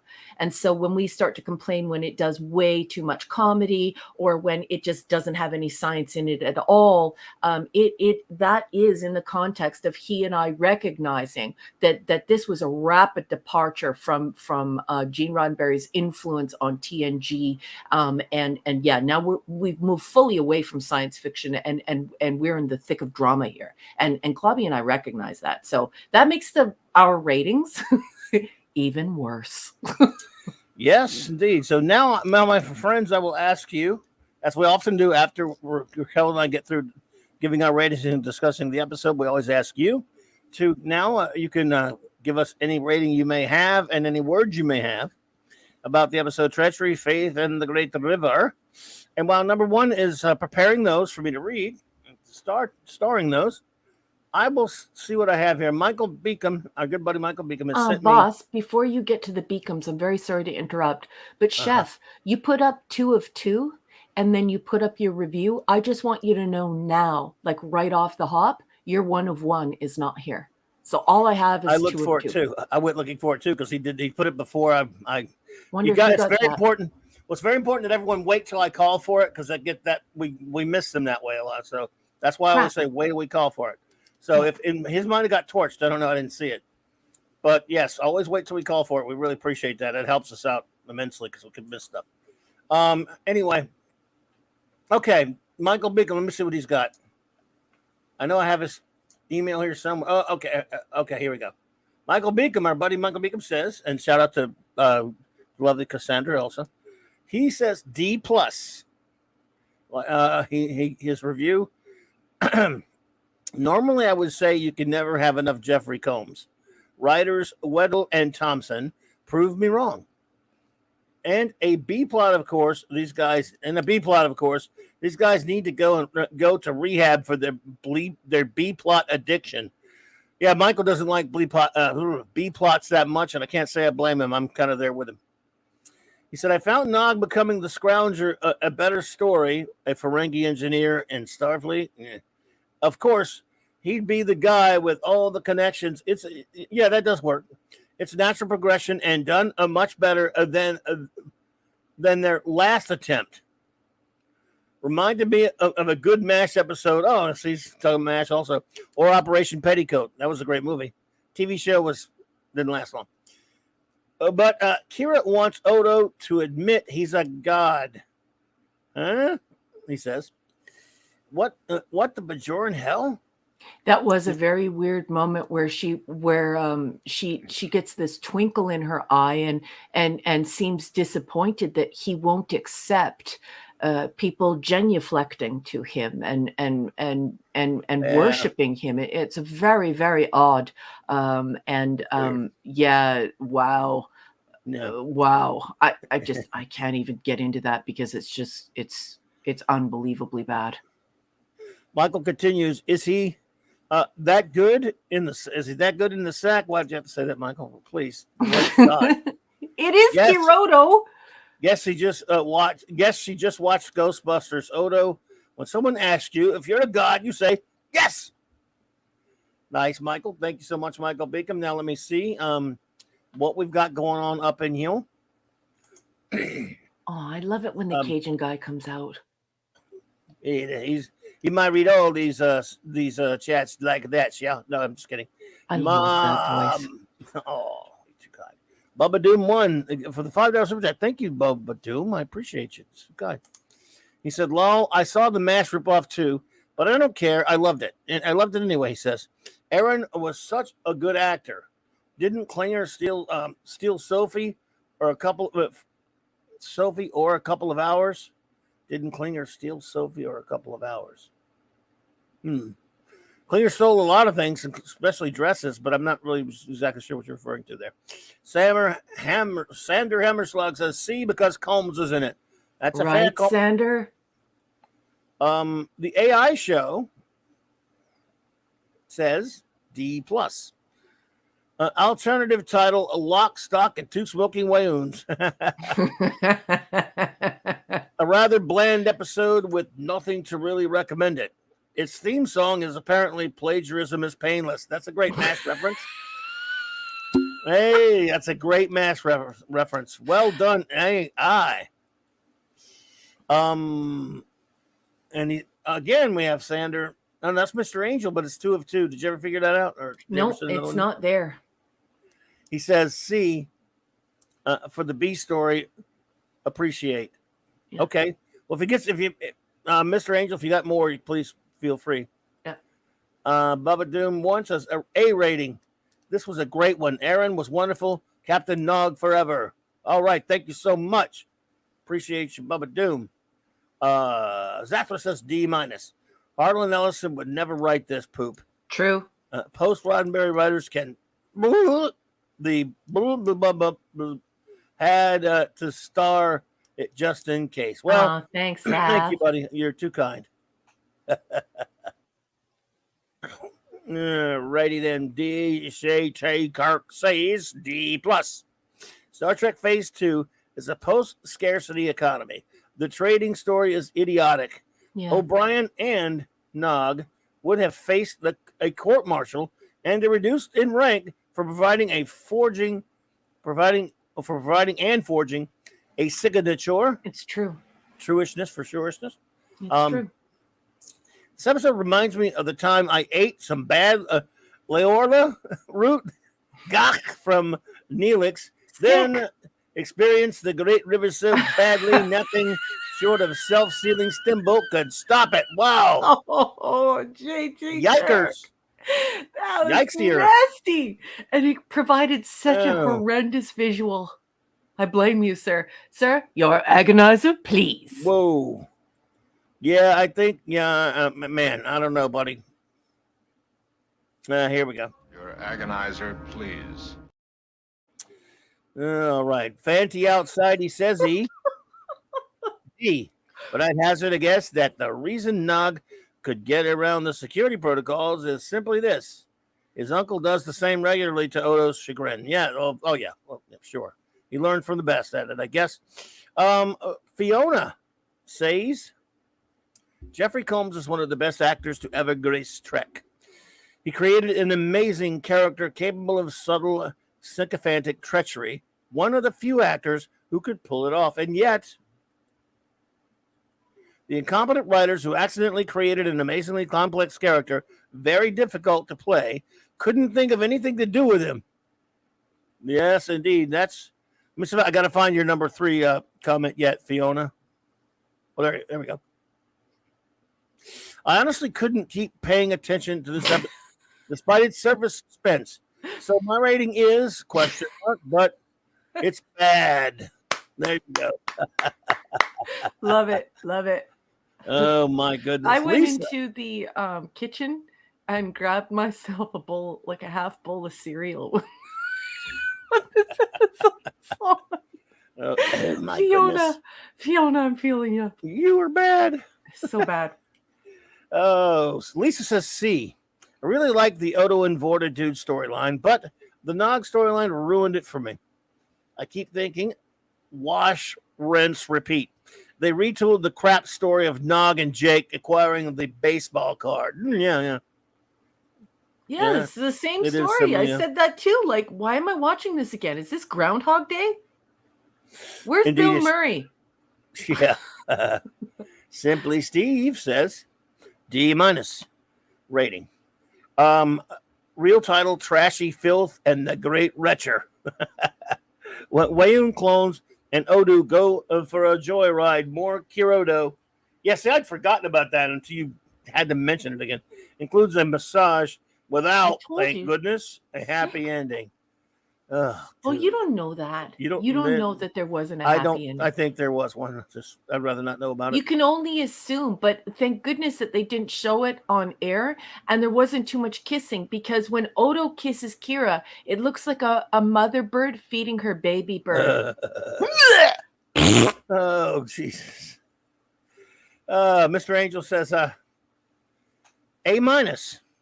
For the A story, I like this episode. Take the religion thought, the religion thought, put of it, and it's a redemption story for the Vorta. Enjoyed it. Wayon is so well played. Well, yeah, I mean, it's always good.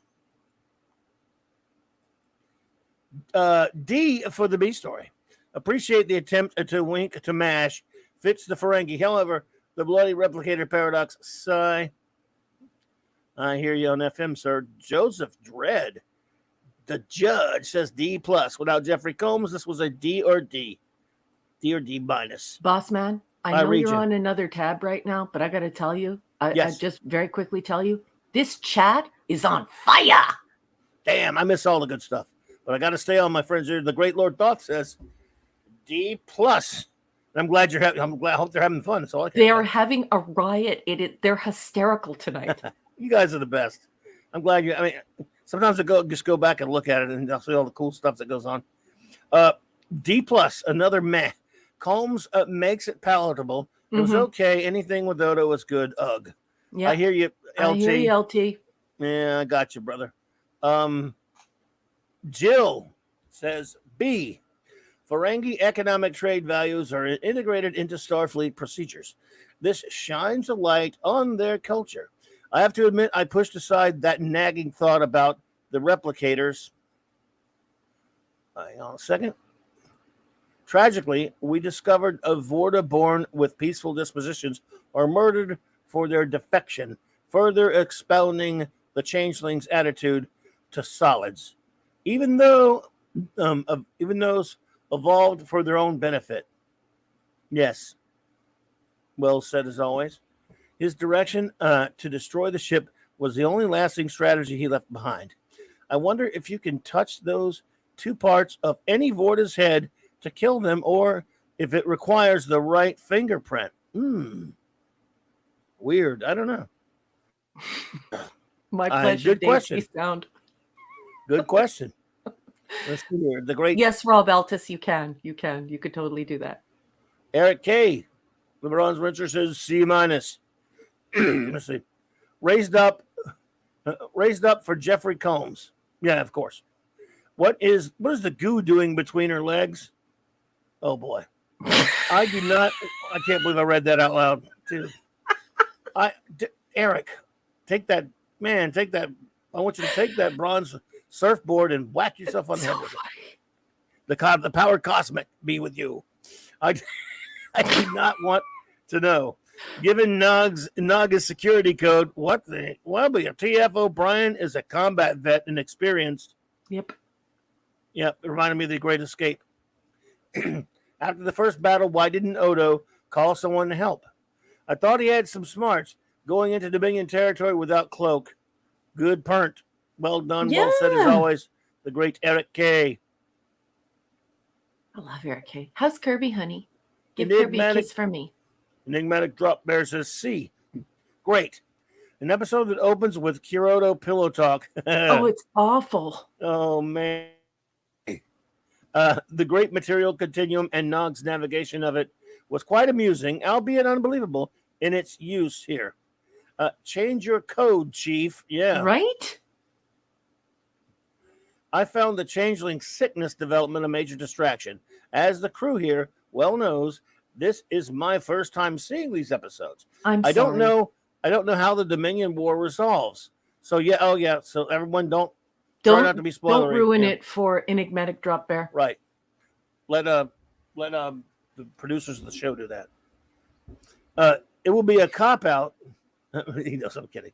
It will be a cop out of epic proportions if the Dominion War ends with the changelings being killed off by a plague. I hope this is not what this episode is foreshadowing. Oh. Well, no one talk about it, folks. No one talk about it, please. Boss, you have a gift from Bubba Doom. Oh. Well, thank you, Bubba Doom. I appreciate that. He says, I believe in the 80s tech manual that the writers were often told not to use the replicator or the transporters as a fix-all. Well, they sure didn't obey that very much on TNG. If you remember. No kidding. Yeah. Kal-El says C.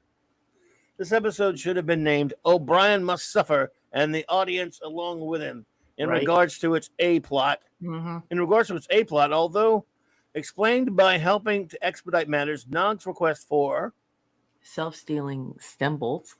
O'Brien's access code should have been denied in almost any organization if a superior gives a subordinate their credentials. Even, and by the way, he was being radar, I guess. Even if it's to accomplish a certain task, the superior would be Responsible. terminated. Oh, really? Yeah. Wow. Along with the subordinate for circumventing a security practice Makes sense. put in place and for good reason. Makes sense. The banter between O'Brien and Nog was mildly amusing, but only for a moment.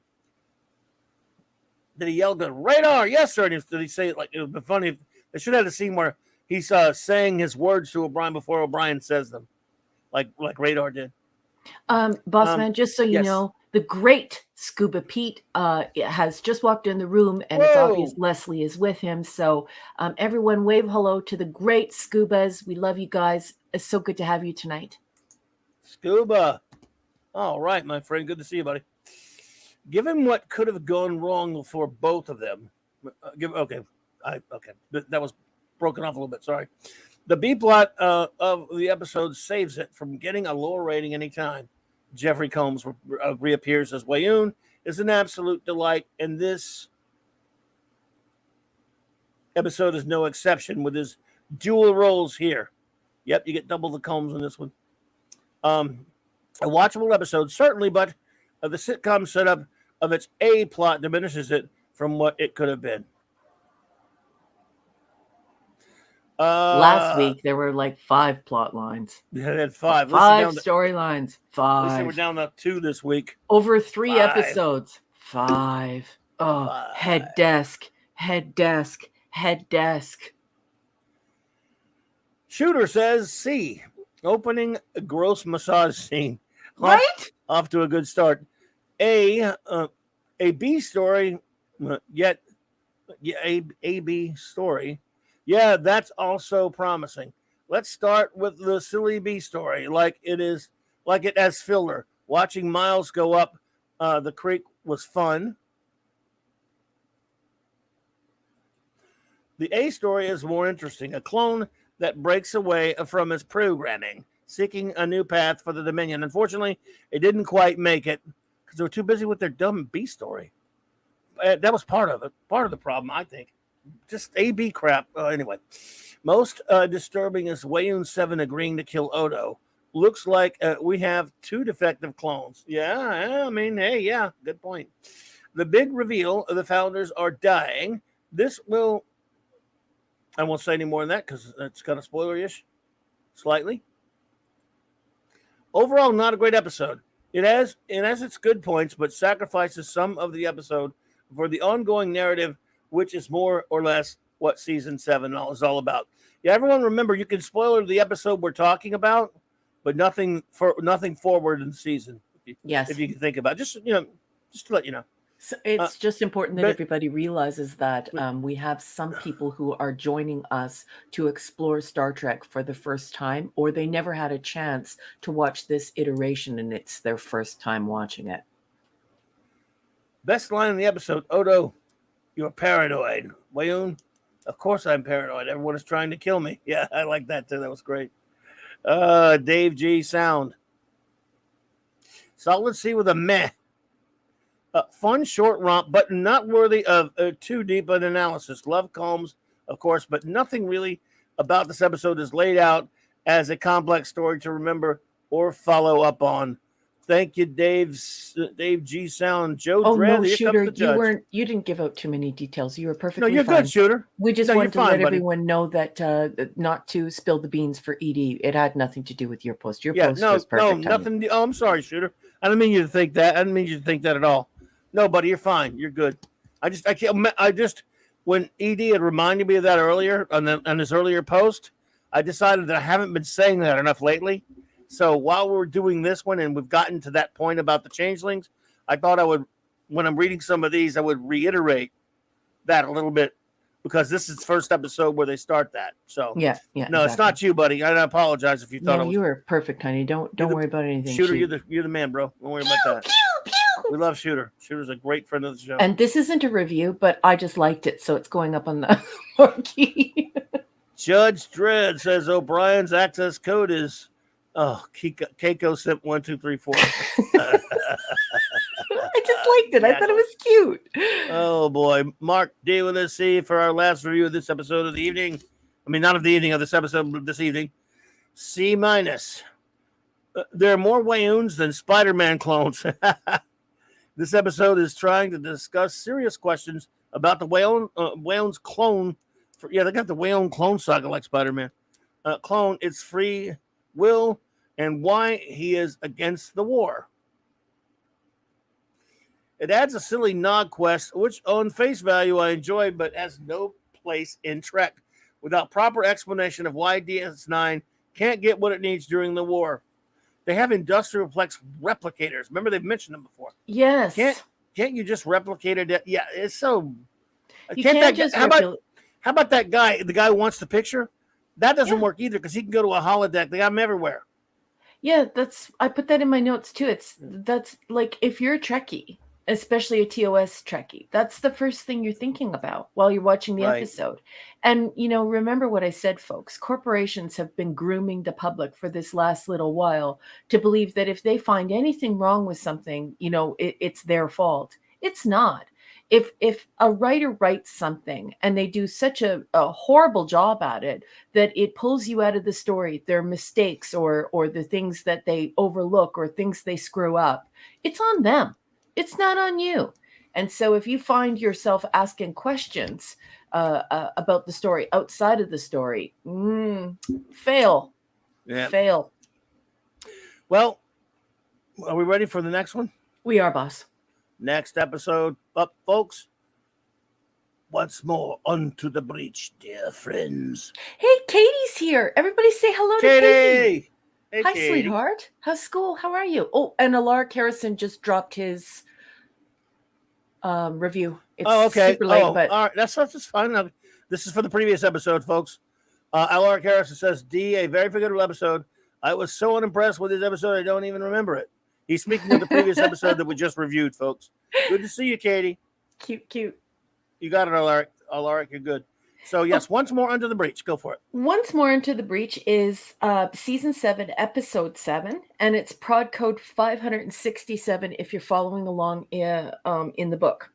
And this was first broadcast on November 9th, 1998. And believe it or not, I've been rewatching it since that time. Don't you feel bad for me? Anyway. I do. From Wikipedia, here we go. The famous warrior Kor, aging and increasingly senile. Well, that's not a very nice way to put it. He's not really senile. You can't really say that. It's obvious that he's begun to get dementia. Who writes this crap? Your agonizer, please. Anyways, has lost influence in the Klingon Empire. He comes to DS9 to ask his friend Worf, the only Klingon in Starfleet, for help in securing a starship command and a chance to die in battle.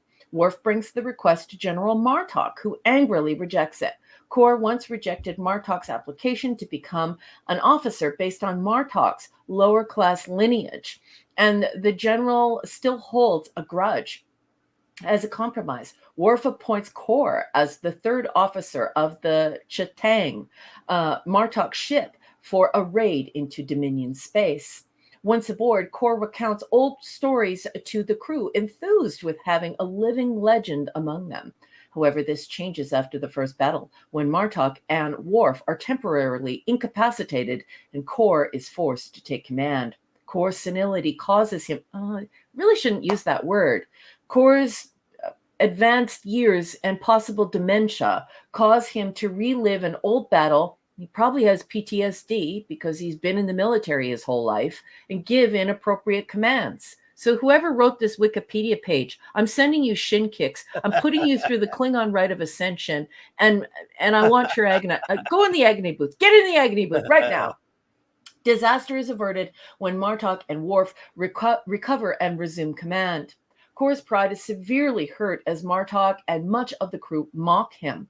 Worf is forced to remove Kor from duty, but duty, but blames. Sorry, it's very childish, but it's a continual joke between Eric and I'm never going to let it die because I enjoy it. But blames himself for placing him in an untenable situation. Martok also realizes Mockingjay has brought him no pleasure. The pair agree to appeal to Chancellor Gowron. God, I love O'Reilly, to find a worthy and suitable place for Kor. As the Klingons return to friendly space, they discover 10 Dominion ships are in pursuit and will intercept them before they reach safety. Worf prepares to embark on a self-deletion mission. Sorry, everyone. I have to do that for the algorithm. In one vessel to delay the pursuers and allow the remaining Klingon ship to escape. Kor learns of Worf's plans from Martok's aide, Darok, and an old Klingon who is Kor's age and is sympathetic to his plight. Kor's pride is rekindled when he realizes only his lifetime of experience can make the plan work.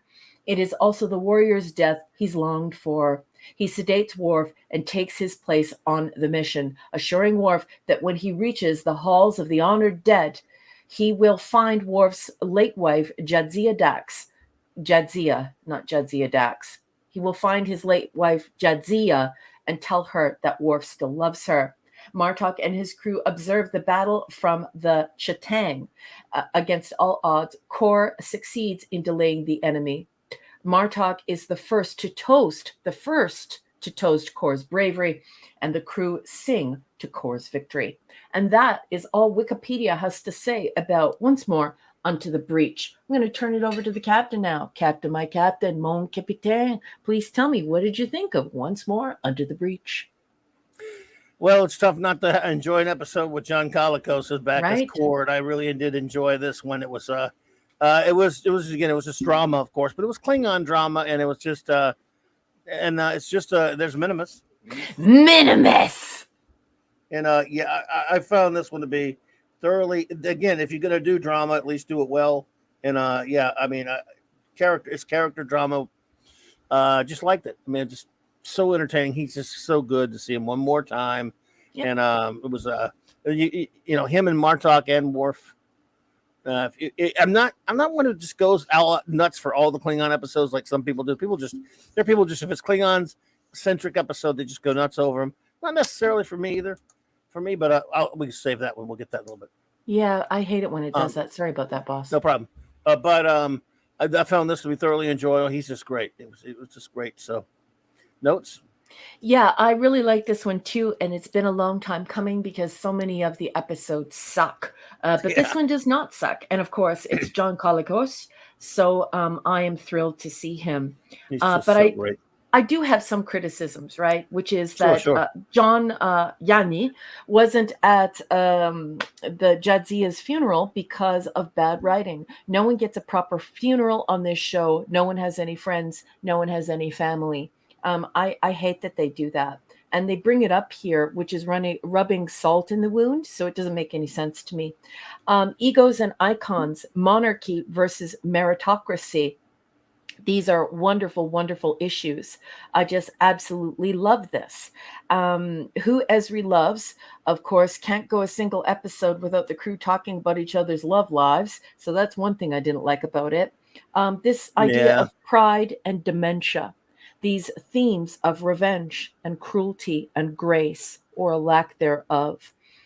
We bid farewell to Kor. Another chapter of TOS closes. And my heart hurts a little for that because, of course, I love John. And he's been a part of my life, my whole life, John. Anyway, with beauty and forgiveness, a lesson about aging, about respect, about mental illness, about serving your country, about forgiveness. This is drama, and it is merely in the setting of science fiction, but it does so with aliens, and it's quite wonderful. And these are very powerful themes. These are very powerful subjects that I really enjoy. So I liked this one. I'm not a huge fan of the Klingon storyline, but this one is an exception, and it's because we get John here, and this thing that happens with Martok. JG, shaping out this idea of what it's like. And, I had a very impecunious childhood, although you perhaps shouldn't put very in front of impecunious, but I did. And I had to earn everything that I have in my life. And I went to university as an adult, and I studied, and I've worked very hard for that in my life. I wasn't born rich, and I certainly wasn't born noble. And so I identify with Martok here. I like the way that Martok is. He wants meritocracy. He wants people to earn things. And then we see Worf, and we see core, the old guard, these noble people, these noblemen who want to control other people's destinies as well as their own, and they feel like this glory, they feel like these privileges are their birthright. And so this is incredibly important subject matter that we need to discuss. And Star Trek does this so well. But then on top of it, we have Core experiencing this PTSD, what in his day would have been called shell shock. And then we also have him experiencing dementia, and he's coming in and out of his ability to be cognizant of reality, what's real and what is past and what is present and what is future. And so yeah, and then you tie it all together with this forgiveness and respect, and the fact that we end on forgiveness and respect, even though it previously wasn't earned, it's now been earned. So not only did Core earn that nobility in the end for Martok, but he earned his respect and his friendship by self-deletion. And I'm an academic. I'm not a goofball. I'm doing that because of the algorithm, and the algorithm will mess with you if you don't say things like that. So I think this is a very important episode. I think it's very well done. And I have no objections to it being in Star Trek. Quite enjoyable, really weighty topics, really juicy stuff to talk about, profound things that can lead to really great conversations or even edification. This is something you walk away with, and you wear this on your soul for a little while. Maybe you have a grandfather or a spouse who has dementia. Maybe you had a grandfather who had what they called shell shock, and now they call it PTSD. Maybe you know someone who grew up really poor and had to work for everything they had, and yet they were strong enough to bend. They're like a big old oak tree in the backyard. They're strong enough to bend. They're strong enough to forgive. A grudge will not make them brittle and snap. And so I like it. I like it. I like it. This is good stuff. And it's nice to have something that adults watch again for a change. It's been really dry. It's been really dry. But now we're back in a good story again. Yes, very well done, very enjoyable, and I didn't realize it was his last acting role. According to Mark right there. Mark, that's a cool thing you sent to me. It's kind of a lot to process. So, with all the reviews and stuff we got, it was something he was talking about. Something about the episode, but I guess I could try for it after we do reviews and stuff. So, what is your rating of Once More Unto the Breach? Okay, because of the themes, because of the subject matter, because of the way that it plays out, and because of just, I just like it. I find it very cerebral. I also find it emotional in the right ways. I think it hits all the right things it should hit as Star Trek. Although I don't typically give super high ratings for Klingon storylines, this one's an A for me because of, I love what Martok does here, and I love what the story says about us as people and what it says about men of great dignity, men who have earned their way and men who haven't, and about grace. And so I like it. It's an A for me, boss. Yeah, I'm definitely going with an A. I was almost at an A minus, but I decided that I just go with a solid A. Are you serious? I almost went with an A minus. But I decided to backtrack on that a little bit because I think as extraordinary as John Colicos' performance is, one of the things that touched me the most about the episode was that Martok, who was really hated him and really resented him all these years and stuff, and the way he was, he went after him and then later, this is a Klingon now. Klingons are rarely written so well. When he starts to realize that he took no joy in going after him and getting him. He's hated him all of his life, and was he pissed off when Worf put him on the ship, and then he gets a chance to go after him because of his, his dementia and his problems and his mistake, and he just rips into him. He ridicules him. He gets to just really mock him and get what seems like sort of a little taste of revenge. And when he has it, he took no pleasure in it, as he says. And that makes this episode even more complex and brilliantly written. Yeah. Brilliantly acted by Mr. Hertzger, who's always terrific as Martok. It sets the episode the cut above. The character. This is all definitely character and drama, but it's really, really top-notch stuff. Yeah, So, it's more expensive to put two big stars in as guests here, but I mean it works. And wherever you put John is going to make an impact on that show. We all know that John had an impact on TOS, and he definitely had an impact here as well. And same with JG. It's great stuff, isn't it? And so welcome, Clobby. It's been so bad for so long. Yep. His appearances on Deep Space Nine have always been, regardless of what the episode was, he was terrific. Yep. So, all right, my friends. Well, what I will do is I'll get our buddy Michael Beacon's review. And then you can all, let's see, start with yours now. Number one, we'll star those, and I'll go see what Mr. Michael Beacom has to say. And thank you again, Eric, for that, and thank you, Mark, for that. Okay, Michael Beacom says, A-. He was a lot like us. Hey, they had me at John Colicos as Cooler, page 621. Ira Bear confesses he wanted to see Core one more time before the series wrapped, and I think a lot of us did too. I also related to the disrespect I saw the younger Klingons giving him. I grew up next door to a retirement home and saw the same disdain from the young toward the residents there a lot. Page 622.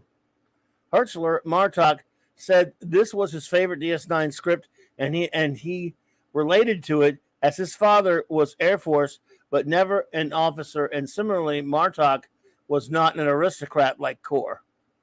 Wow, excellent. So let's see, up in here, what we got. Oh, we got some start already up in here. So our wonderful friend Katie has some reviews of previous episodes. Let's get her caught up. On Chrysalis, she said, okay episode, not the best, but it had some tender moments for Bashir and the girl. Of course, the show was headed down by now, so any non-Dominion episode was brighter. Solid B-. Okie dokie, thank you. And she, about the treachery of the Faith of the Great River, said, not bad, not great. I liked the development of Wayoon, but Nog was adorable, and his storyline was the best in it. He had sweet moments. R.I.P. Aaron, solid B. Okay, well, thank you, Katie. We got her up to speed now on that. Hammer Slag, Mr. as in Sander, says B for Calicos. Yes, sir. He's great. HB.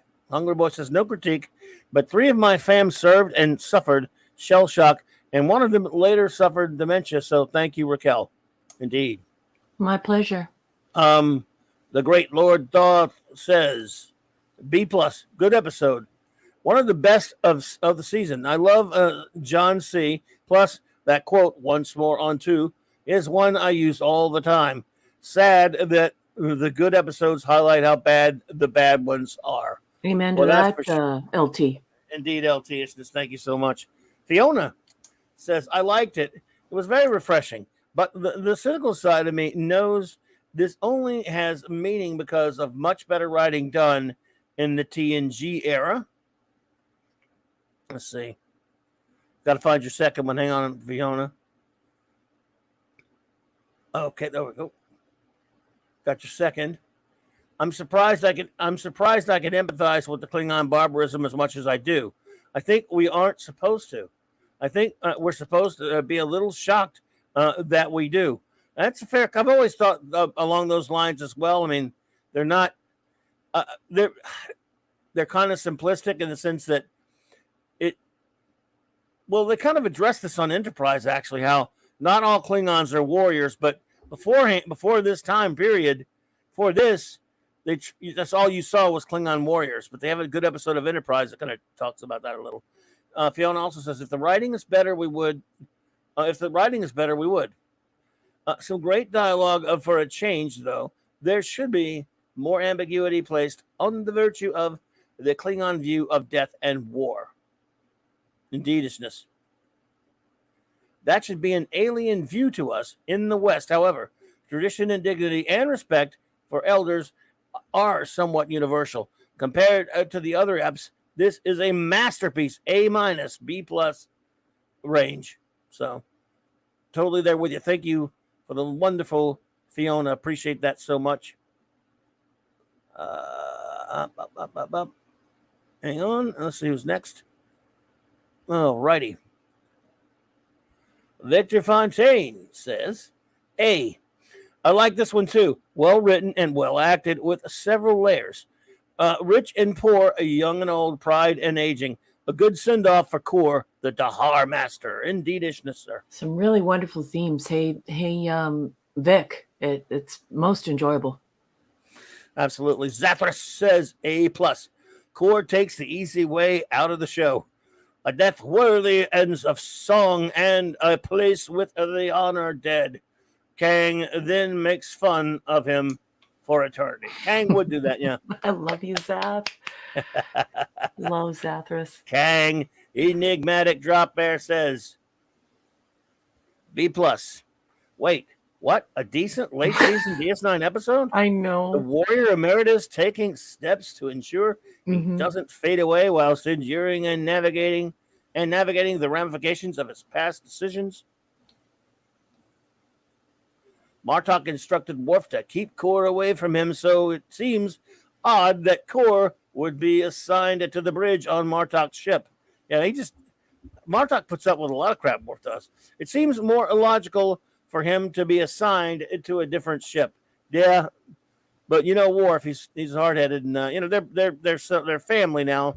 So you'd think Martok wouldn't put up with it, but I think Martok almost wanted him to be on there so he could think he could. I think Martok kind of put up with it because he probably wanted to get in some shots at well, it could have been a tit for tat there because of Alexander. Remember, Martok forced Worf to endure the debacle that is Alexander being on board the ship. Yeah, so he was like, Worf, everything will be okay. Worf. And so now Mr. Woof comeuppance, and now he's got it. Martok has to deal with Kor. Martok instructed Worf to keep Kor away from him. And so it seems odd that Kor would be. I was going to try to read like Martok. Never mind. Would be assigned to the bridge on Martok's ship. It seems more logical for him to be assigned to a different ship. Yes, of course. I'm sorry. Absolutely. Kor's sacrifice was utterly predictable, but that's okay. It was fitting. It was a fitting way for this character to conclude his journey and a fantastic example of redemption. Indeedishness, sir. And they call him Scuba Pete. He's the king of the Ramba Beats. When he plays the bat riff, he goes chick chicky boom, chick chicky boom. Scuba Pete! B+ for Scuba Pete. He says, sung like chitty chitty bang bang. Oh, you pretty ching, pretty ching ching. Martok loves you. Wow, clunky again, but always it works. High, low, anywhere Worf goes, chitty chitty ching ching would depend on you. You and your music, boy. Jesus Kiss Christ. Leslie's face for me. We love you. Mr. Angel, the chef, says A+. Kirk screaming Baltar. Show's cross for Baltar there. I know, wrong show, but who cares? I got you. He was great as Baltar too. He was. When a sci-fi icon is giving his final performance, you give it an A+. By your command, I can't do it. By your command. By your command, I can't do it. By your command, Baltar. All right. Gal-El says, A. This was an excellent Klingon-centric episode that addresses the themes such as aging and one's desire to remain useful until the very end of one's life. In some ways, this episode's story parallels TNG's Relics, but this time with a Klingon ship and crew, with all the dynamics that it entails.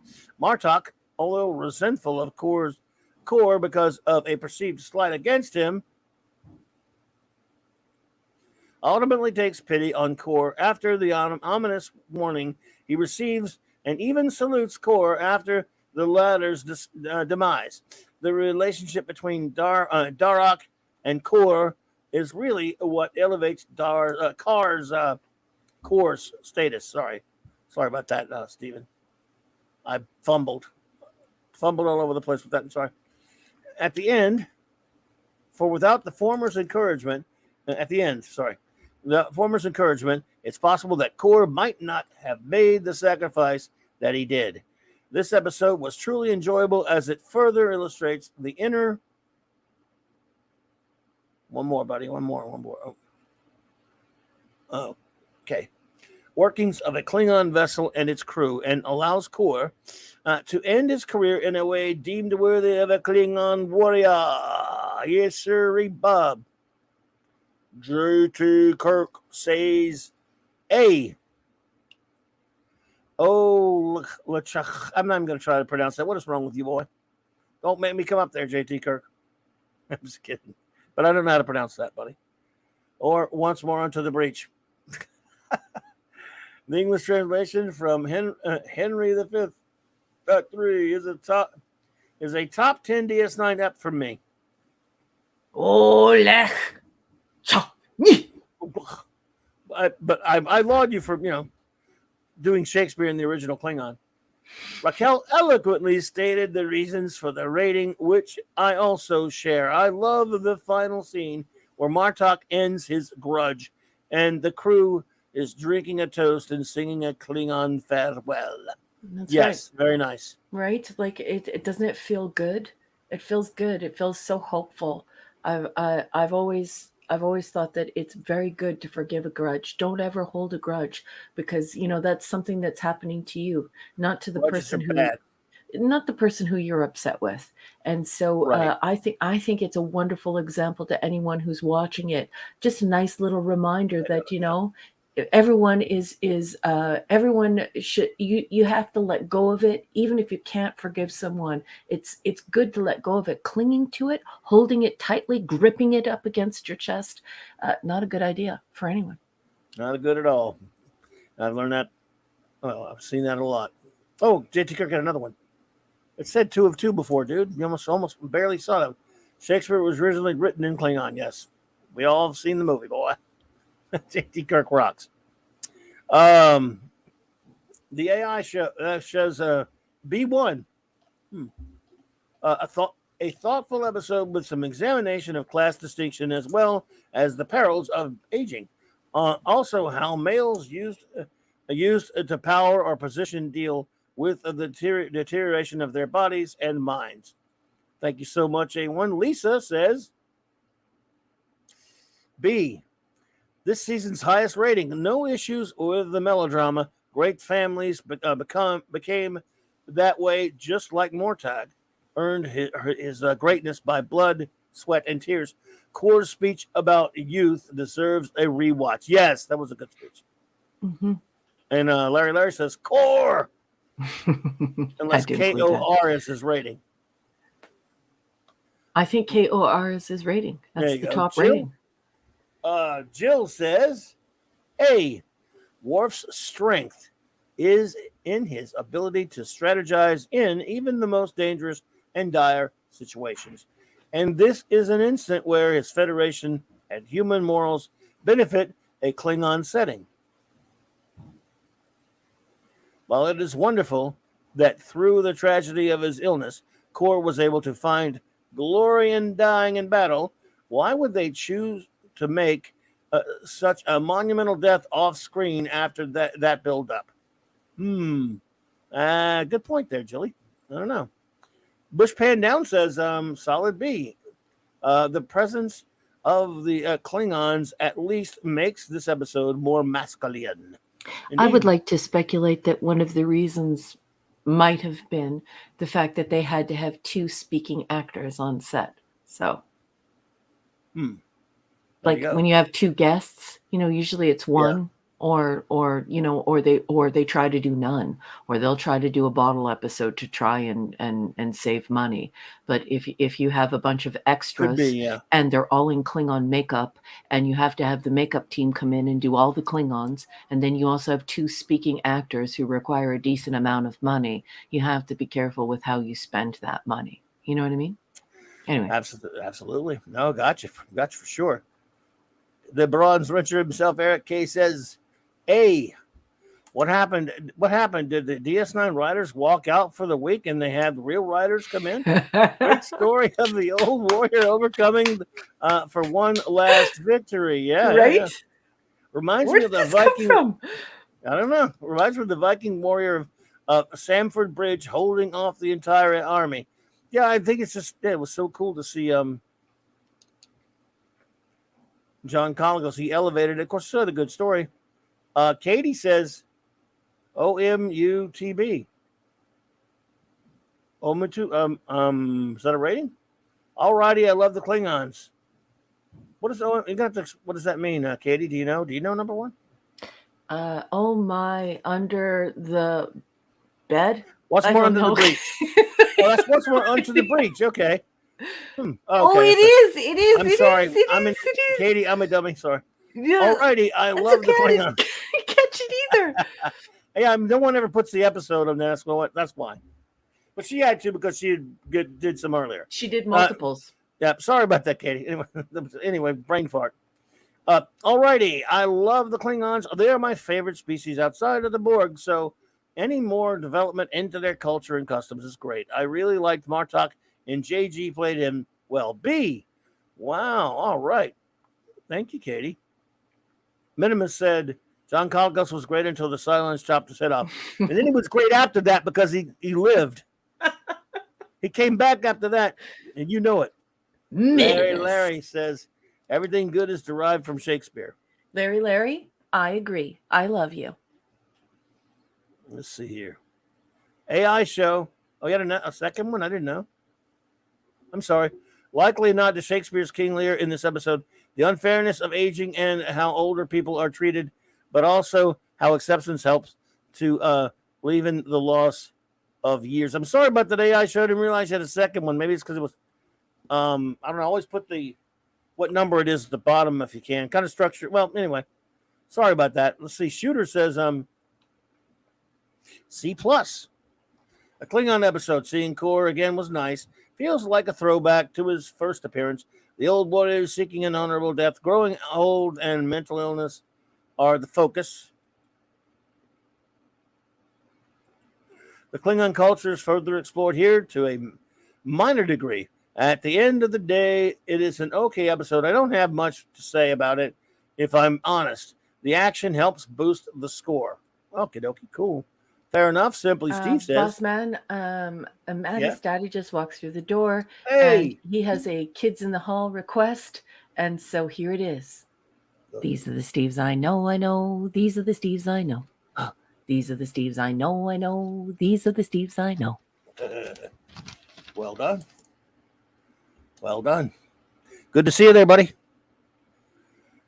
Simple C says B+ rating. Coligos should have already been sent to Stovacor.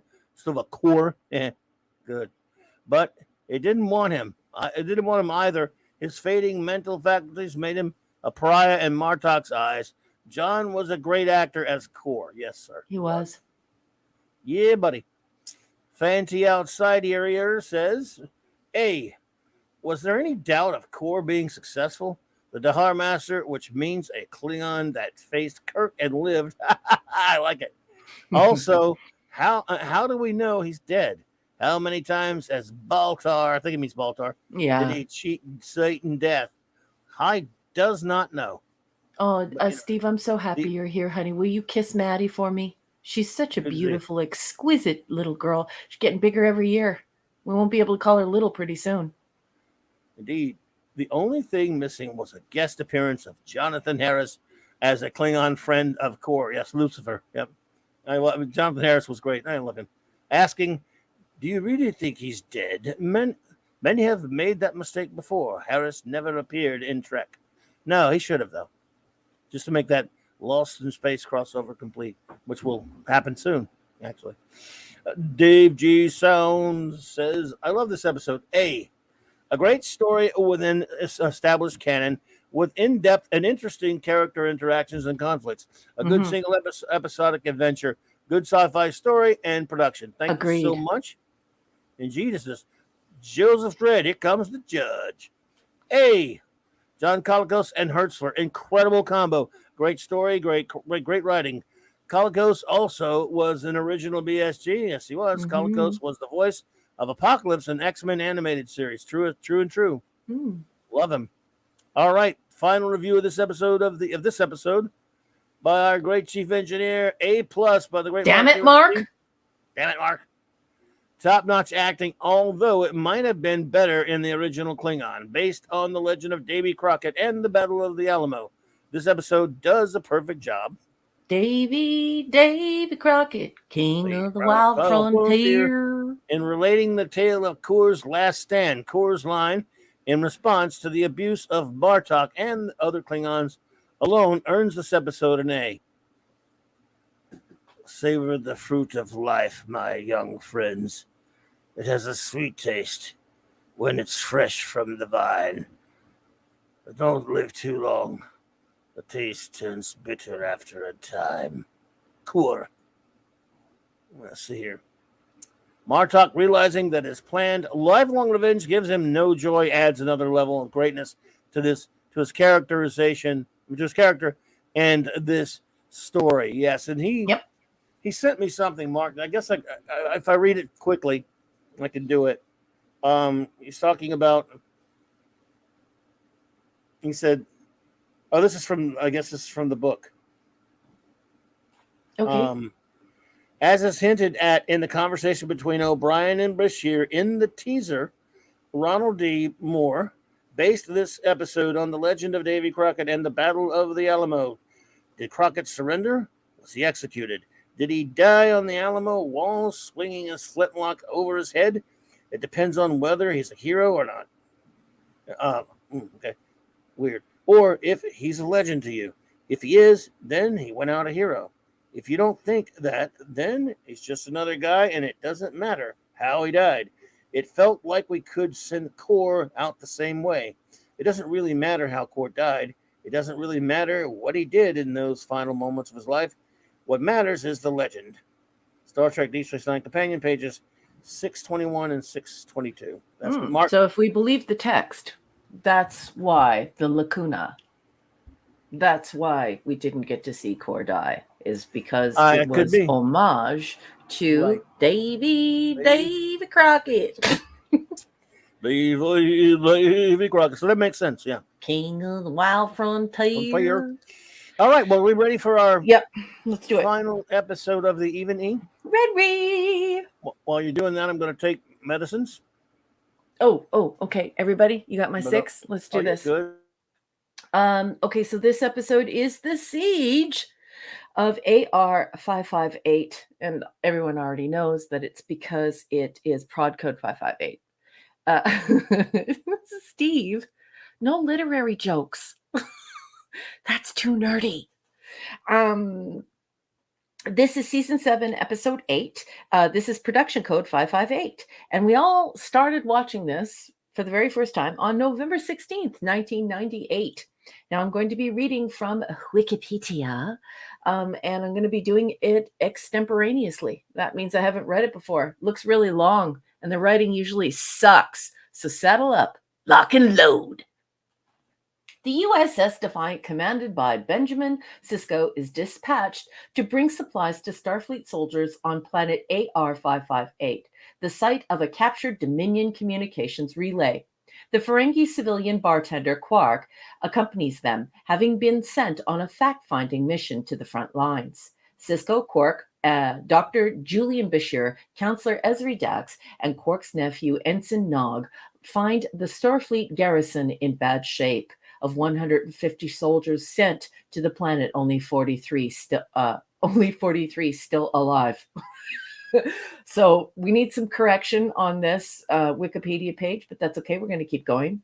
The captain and the first officer have been killed, leaving Lieutenant Larkin in command. The remaining soldiers are badly in need of relief. They have not been rotated off duty for over 5 months, although regulations insist that infantry be rested every 90 days. They are plagued by Houdini, anti-personnel mines that pass in and out of subspace at random and kill soldiers unexpectedly.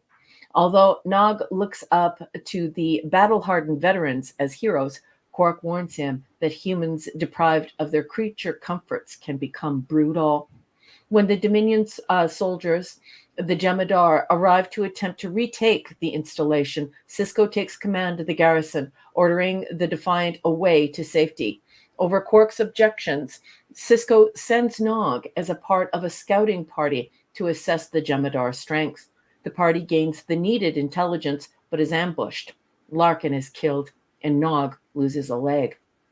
Quark accuses Sisko of not valuing Nog's life. Sisko retorts that he cares about all the soldiers under his command. Dax assists the garrison engineer Kellen in working out a way to make the Houdinis visible so that they can be moved out of the camp and used to halt the attacking Jemadar.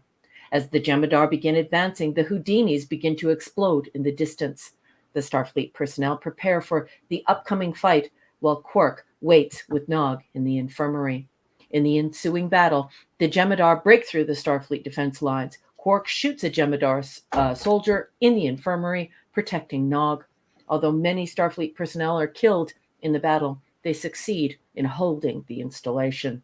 In the aftermath of the battle, the Defiant returns, accompanied by the USS Veracruz, which evacuated the wounded and replaces them with fresh troops. Sisko reflects on the cost of the victory and the importance of remembering the dead as people, not just names on a list.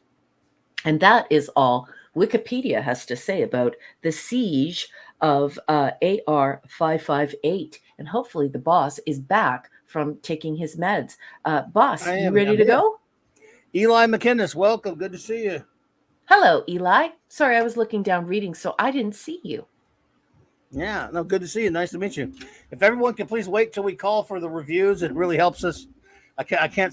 Again, there's no harm, no foul, but it just kind of messes me up when the reviews are before we call for them because we've got so many people reminding reviews and stuff like that. If you wouldn't mind, we really I'm getting them now, boss. I know, but I want to wait till we call for them though, if it's possible. Okay, boss. Okay, wouldn't mind like that, but I'm just saying, it just happens sometimes. All right. Anyway. Well, okay. All right. This is I don't know. I mean, it's very well done drama and war stuff. We talk about this every time we go back to this Dominion War stuff. It's really effective. It's really well done. I'm not dumping on it that way, but it's not really what I signed up for with Star Trek. It's not really what I'm looking for when I watch Star Trek. It's undeniably very well done, I think. Yeah. Hey, Admiral Teague. What's up, bud? Hello. Good to see you.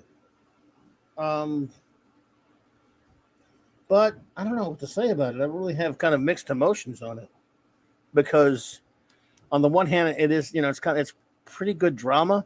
Mm-hmm. It's pretty good characterization stuff. So I'm not going to beat up on it that much, but, I really have a lot of problems with that speech that Quark gives Nog. I don't like it either. And the reason why I hate it is I have this beef with a lot of science fiction writers. And it's this. Science fiction writers tend to be self-loathing humans sometimes. And they will, through the mouthpiece of alien beings, often run down and trash the human race. Yes. When in one hand, then they'll write another story where aliens are doing just the same old horrible stuff that humans do.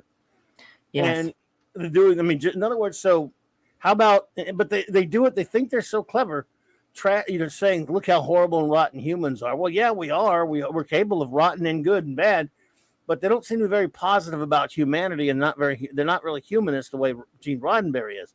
Gene Roddenberry full well knew that the evil that human beings were capable of, but he also cared about the good that human beings are capable of. I don't think Gene Roddenberry approves of a speech like that, because, first of all, look who it's coming from. Yeah. Ferengi? Are you kidding me? Yeah. Ferengis are not in a position to judge anybody. Yep. Nobody.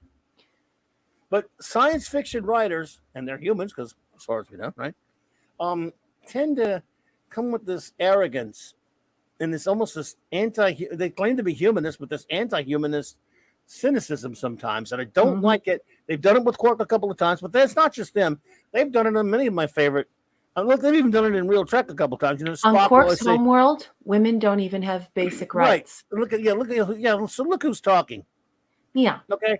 I mean, don't judge us the way you treat women, and your greed and all that stuff. But not only that, again, it's just I don't like science fiction writers have been doing this for a long time, and it's always aggravated me because they will use alien beings, fictional alien beings, as mouthpieces to judge humanity on the one hand, but then they'll write these aliens doing just as much screwed up stuff as we do, being just as evil. And they've done it on some of my favorite things, Doctor Who, Star Trek, Blake 7. I mean, they all do it. And I always have found it a bit disingenuous. Just write a story about the good and bad in everybody. And don't give me a speech from a creep like Quark who comes from a planet where, as you say, women have no rights. Yeah. So it aggravates me. And he's also Weinstein. Yeah, of course, Weinstein last week. So anyway, it's just a problem. Again, it's a very effective, dramatic episode. Anyway, let's go and get your notes. Okay, I just wanted to say that I love you too, Larry. I just want to say that for me, this is a story in two parts. Okay, so I sort of feel like something schizophrenic happens with this episode. So we have a story from the front lines, and it's a war story. Okay, I really like a well-written military story. I've realized this about myself post 50. I had this realization on the Clubhouse where I was like, Chloe, I think I like military stories. And as it turns out, I do. I do too. This one is quite good. I like the story. Don't get me wrong. I do like it. But something happens that ruins it. So Aaron Eisenberg, this is his finest performance, and he is absolutely marvelous. I would also like to say that up to about the halfway point in this episode is more Star Trek than any other episode in the whole DS9 saga. Because what we have is we have them on an enemy planet. There are these aliens that seem like they cannot be killed. It just seems impossible. They have to work together. They're hiding behind rocks. They start to find out all these good things about one another. Ezri starts to discover herself and her own strengths as she's tested in battle. And this is the way I like these kind of stories to happen. I don't really care about Ezri kissing Quark and acting like they're best buddies, or if she's going to date Worf again or any of that. I hate that crap. But I really like it playing out in this way. And in this way, this is the most Star Trek we've ever seen DS9. Because you'll recall how many times Captain Kirk, Dr. McCoy, and sometimes Scotty, and always Spock are trapped on this planet, and there is this it seems insurmountable problem or terrible enemy, and they hide behind the rocks and they work it out together how they're going to conquer this situation. So I'm really, really enjoying myself. Right? It's most enjoyable, but then something happens. The entire script changes. The entire tone of the episode changes. And it gets really, really preachy. And this is what I wrote in my notes.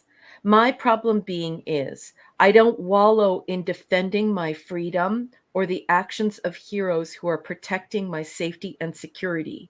There is no shame.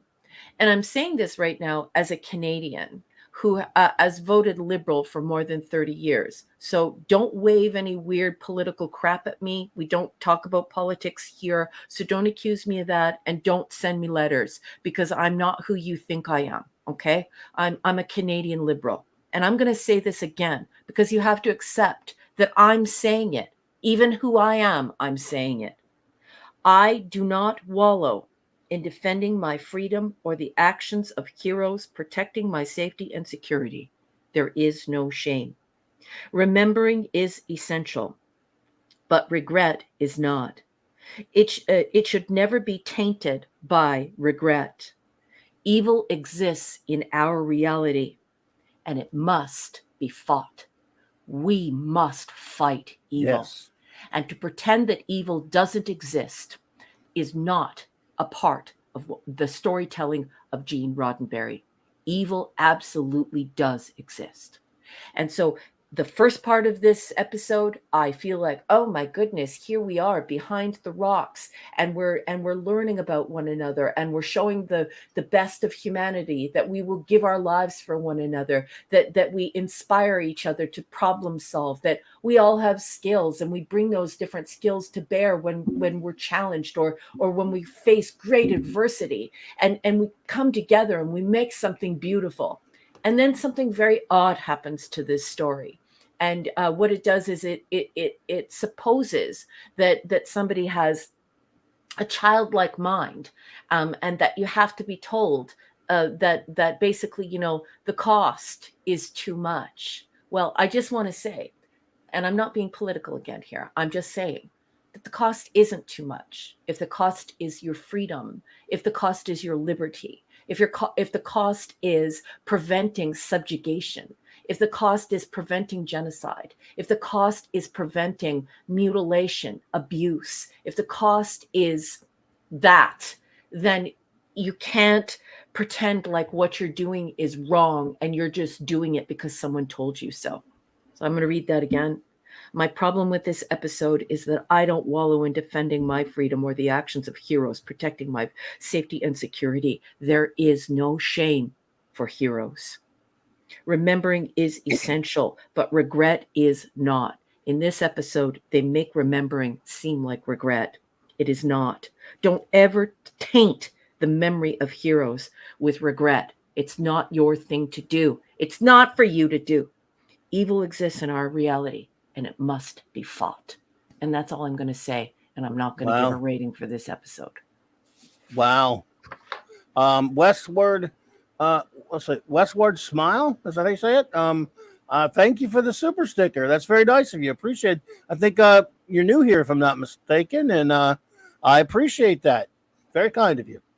Very kind of you. Thank you so much. I almost don't want to rate it either, because it's not, everything about it is not Star Trek. It's written. It's just they decided to just make something not, Gene was in the military. He was also a cop. Right, Gene was in the military, and he was a cop. It's made. I mean, it's well done. Like I said, I don't. As I said about that speech, that should be able to apply to any sentient being, not just humans. And it coming from somebody. I mean, at least when Vulcans say it, before they started messing with them, I don't know.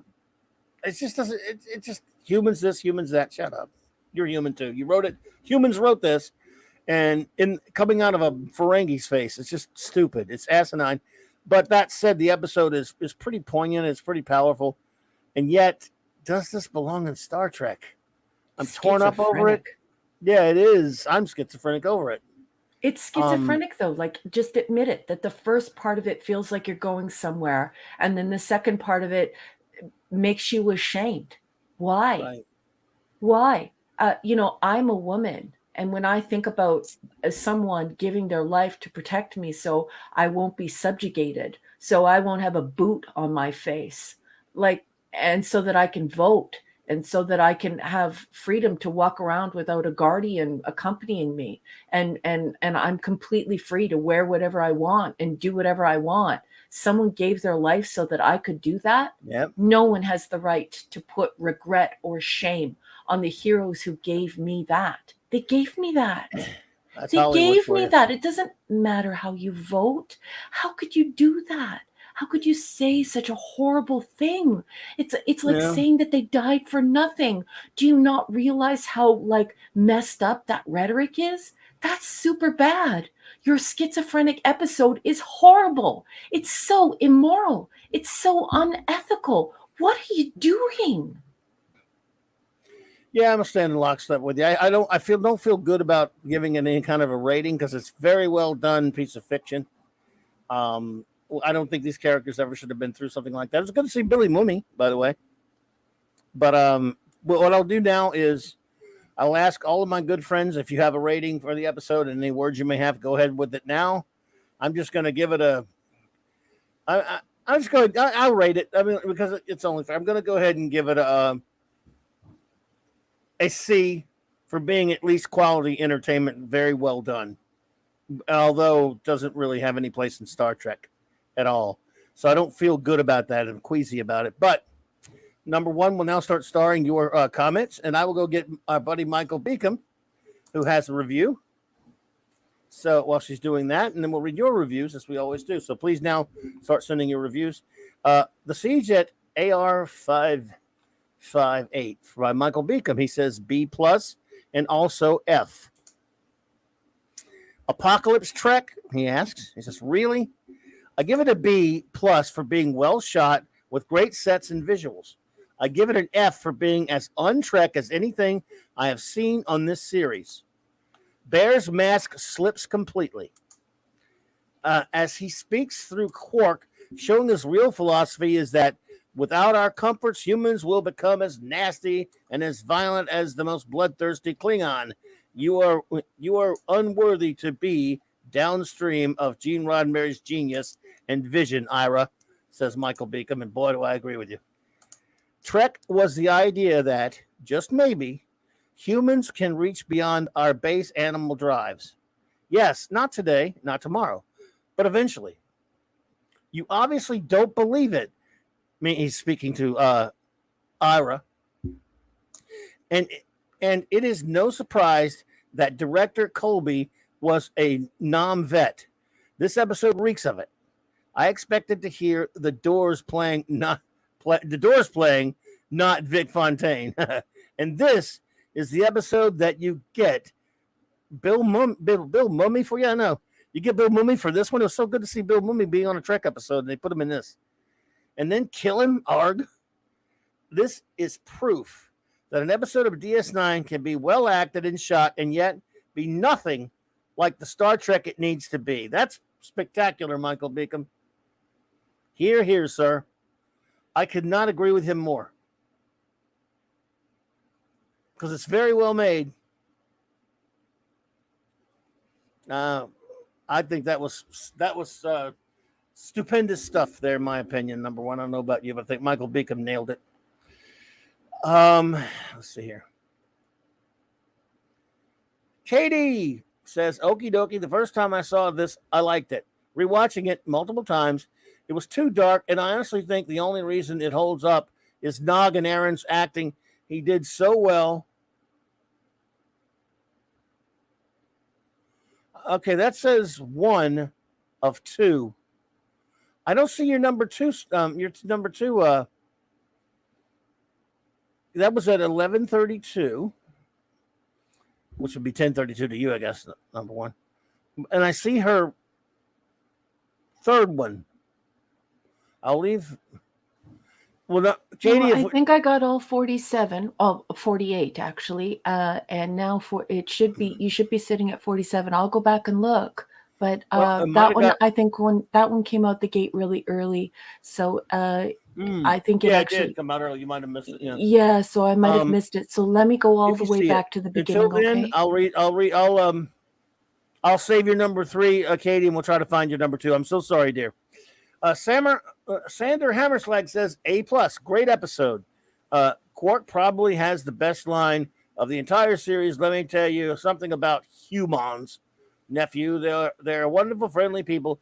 As long as their bellies are full, yeah, and their holosuites are working. But take away their creature comforts, deprive them of food, sleep, sonic showers, and put their lives in jeopardy over an extended period of time, and those same Friendly, intelligent, wonderful people will become as nasty and as violent as the most bloodthirsty Klingon. You don't believe me?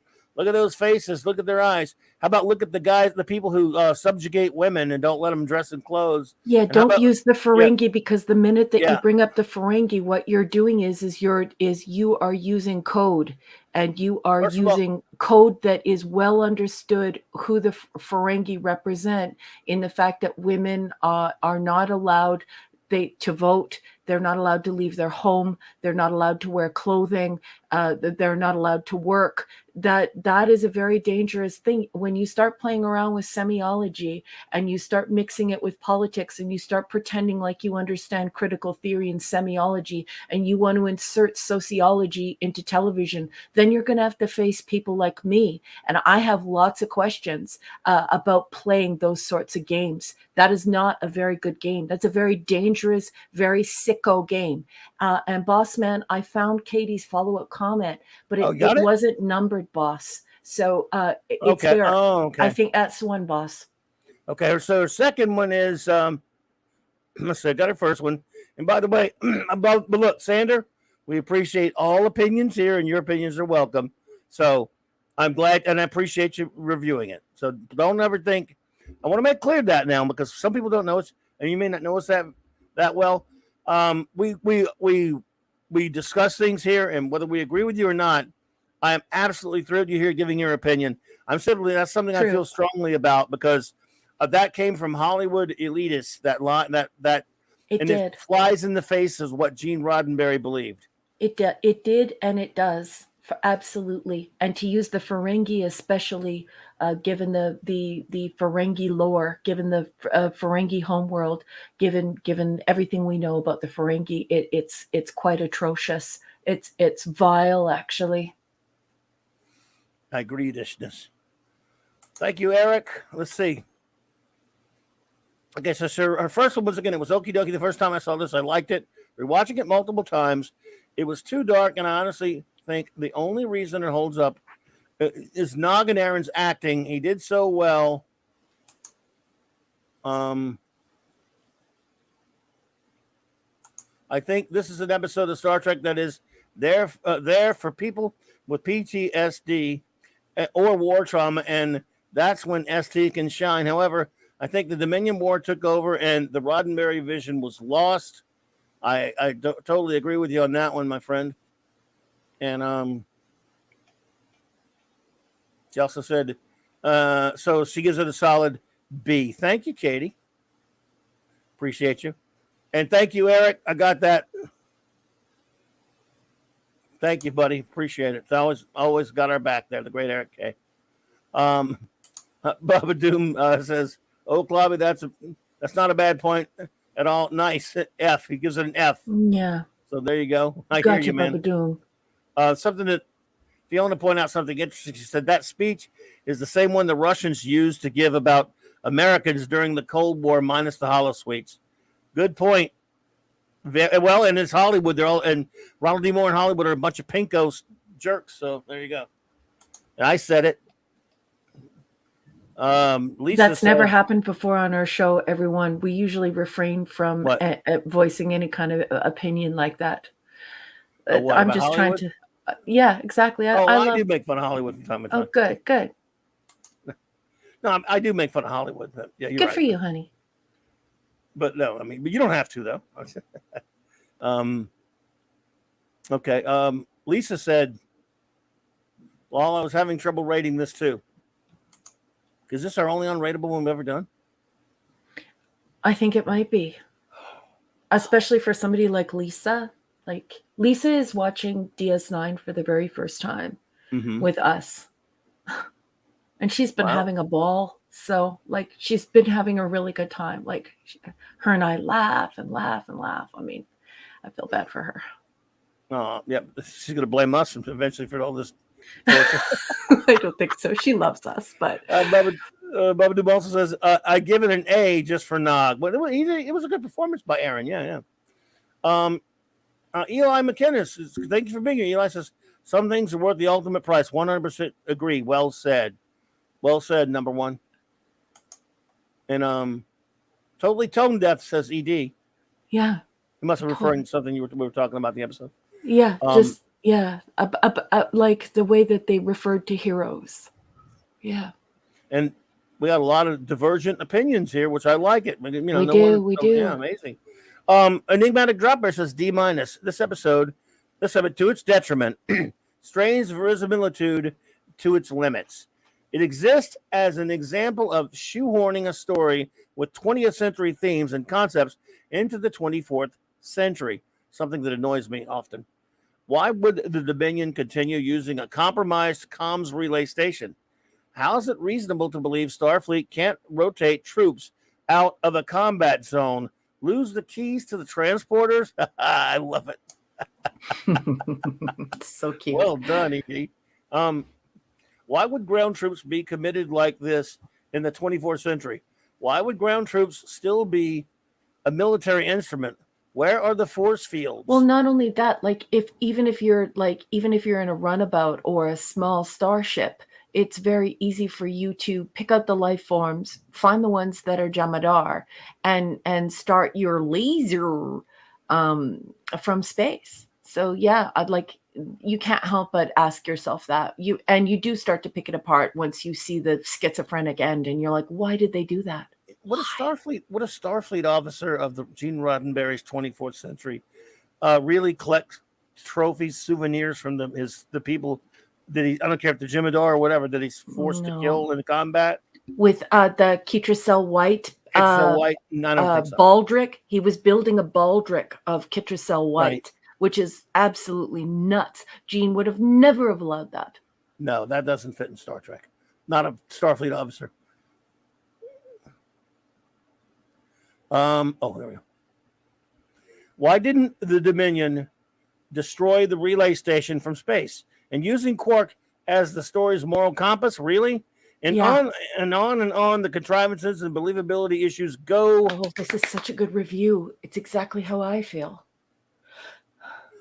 This episode reeks of a desperate attempt to use DS9 to describe the horrors of war.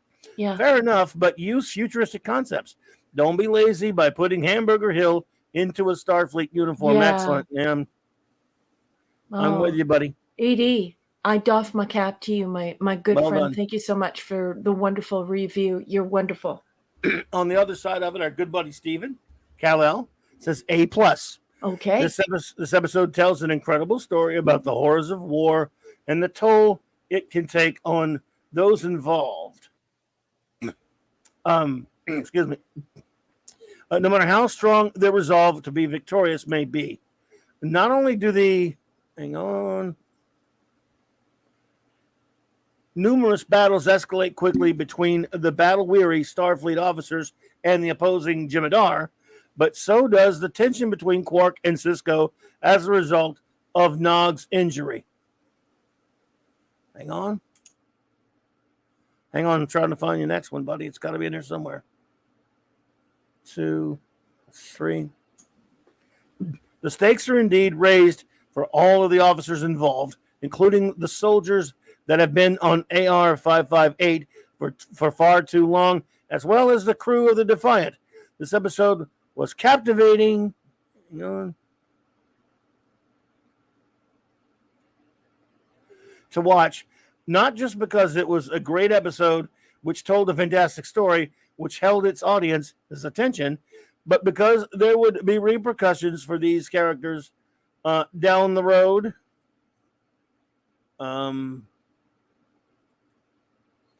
As a result, this episode of the series, although it's now more a wartime narrative than an actual sci-fi, is definitely worth a rewatch nonetheless. Thank you, Steven. Appreciate you, buddy. Thank you, Kal-El. The great Steven Kal-El, bro. The Thank real you. soup. Yes, indeed. JT Kirk says A-. Finally, we get a war episode in the Dominion War. The sci-fi does war well. TZ, a quality of mercy. A quality of mercy. I think he means, that episode sounds familiar. I would have liked to see more of that type of story here versus the level of drama.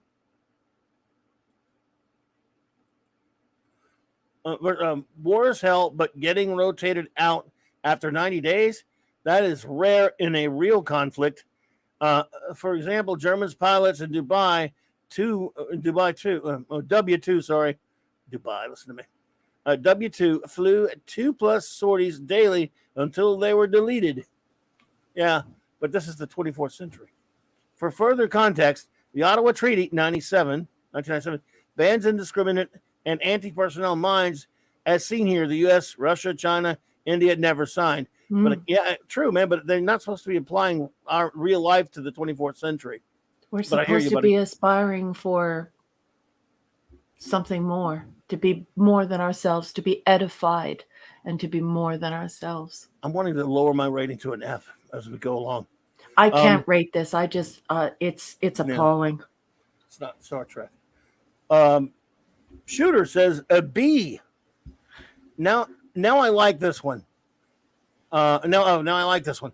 The mines are just enough sci-fi. Yeah, they were an interesting idea. Nog using his heightened hearing to track down the Jem'Hadar works well, and the consequences of war are fully on show. Again, it isn't Star Trek, but his sci-fi war story, it works. The only disappointment is Quark has been in battles before and should know better than invading the bridge, etc. True, Shooter.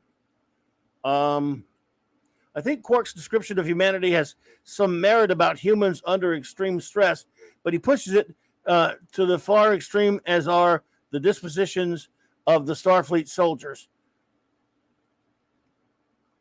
Well, thank you, buddy. I think that's all. Is that only? Okay. Thank you, sir. Appreciate that, Shooter. Eric K., the Bronze Wrencher, says, C. Where was Odo, Kira, Jake, and Garrick? They bring everyone else on these. I thought Worf was assigned to Martok. This is like the CW tries to do Band of Brothers. Wow, there you go. Excellent acting by Patrick Kilpatrick as the grizzled vet. Why bring Ezra? Ezra, you mean? No. Why bring Ezra? Who knows? All of a sudden, she is one of the best engineers in the Federation. She has all of those engineering memories, I guess. That's all of a sudden. Sorry, but outdated tech, and I did not think they could just access info like that automatically. Too preachy, says Eric K. Thank you, buddy. Yeah, I agree, Eric. Oh, I think I missed some from Shooter. Did I get maybe? Okay. 90 days in the front line. Nobody expects that these days, let alone that 5 months. No wonder these guys are breaking. Even during World War I, there were shorter stints on the front line. I'm sorry about that, Shooter. I thought I had them all. But hang on. My apologies, brother. I could not believe Starfleet would allow this. A decent war story that fits well into Season 7 and DS9, even though Season 7 doesn't really fit into Star Trek. Sorry about that, Shoot. I don't know what I did, man. I was just not looking straight. I'm an idiot. Sorry. Boss man? Yes. Just so you know, Apollome's minion and the pepperoni are here. Apollome. And the pepperoni.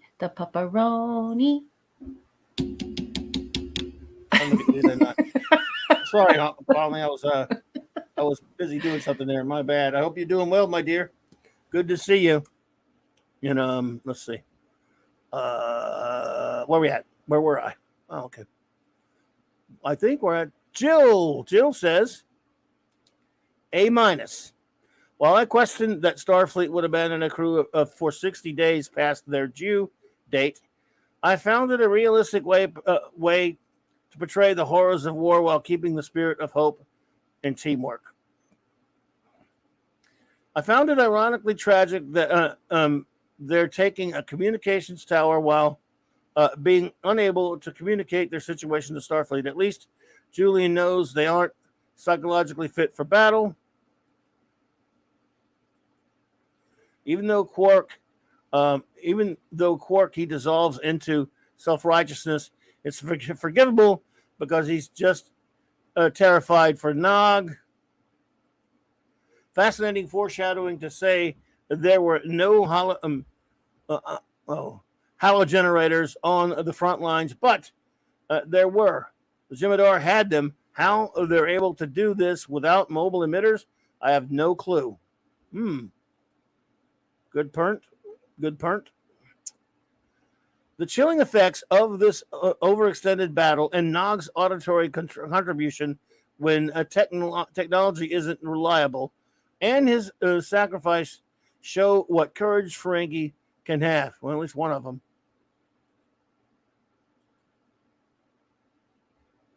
While we don't know what Esri majored in at Starfleet Academy versus her previous host knowledge, she shows commendable effort here with Will Robinson and an engineering prodigy. Why'd they have to kill Will Robinson? Damn it! Well, Boss man, yes. Petey York stopped in and he's waving hello to everyone. Hello, Hey, Petey York. Westward Smile. Hello there. Thank you for the super chases. He said, Drunk 3PO said, you are solid, and I agree. Great stuff. Well, thank you so much. I'm honored to hear that. We do Star Trek on Saturday nights and do comics and other stuff other nights, and I am honored to have you here, my friend. Thank you so much.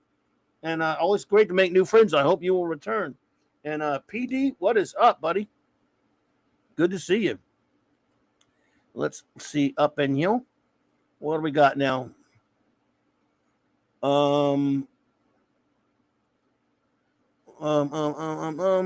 Fiona says, I couldn't shake the feeling that the writers were forcing the show to be something that it isn't. I resented how I enjoyed it. 1 of 4. Let's see.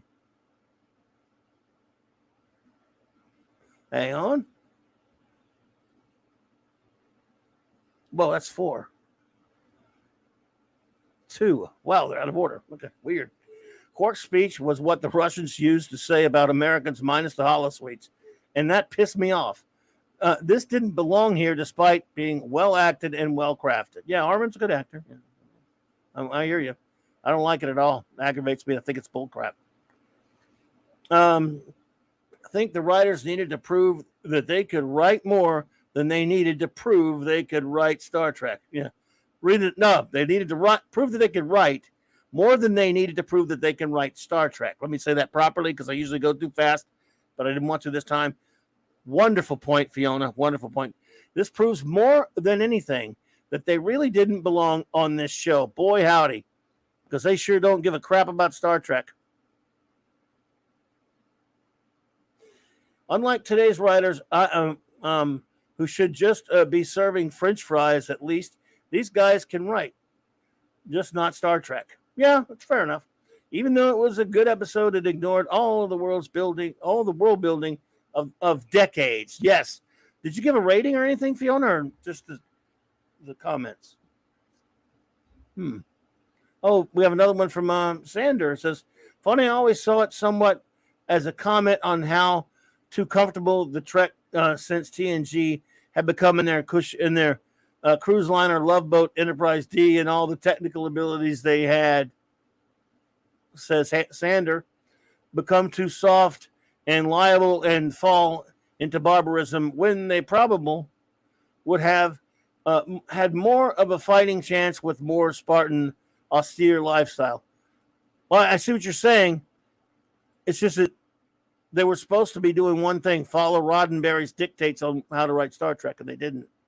Now, that's kind of what I don't like about it. Bo Doom, thank you for the super chat. He says, the F was a typo. That was a good point, really. Okay, I got you. You didn't have to give me that. Thank you, Bubba. I appreciate that, my friend. Admiral Teague, what's up, buddy? Thank you for the super chat. He said, thanks for validating my feelings. DS9 untrek-like. It is. Oh, well, thank you for that. Yeah. And again, not saying there aren't good episodes. There are some show, but yeah. Amazing episodes, fabulous episodes. Yeah. TC Burton, it's good to see you. He says, this is really good Star Trek talk. I'm just listening. Thank you so much, TZ. I'm honored to have you say that, my friend. And Boss Man, Fiona has one more. Oh, okay. The last one that you showed was 4 out of 5. There should be 5 out of 5 there, Boss Man. I'm looking. Let's see. Thank you for that, TZ. By the way, we really appreciate that. I don't see the 5th one. Oh, I don't have it. Okay, let me go I and find unstarred it by again for accident. you, honey. I'm It's sorry. okay. That's okay. Honey, you've had more than 50 up there.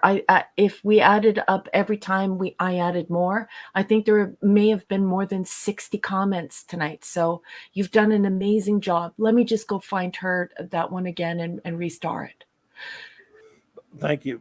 Bubba Doo says, I don't think Ira and I could be in the same room for long. I'm getting there myself, buddy. Admiral Teague also said the best Deep Space Nines are only B plus, in my opinion. A lot of the times I give them an incomplete because it sometimes makes no sense. Well, that's fair enough. Like I say, I'm partial to the original series myself, even though I like some of the other shows. Fatty Outsider says B. It's well done. It shows the incompetence of Starfleet, in whom gods destroy. They give a force field to a mental institution, but nothing to protect a base.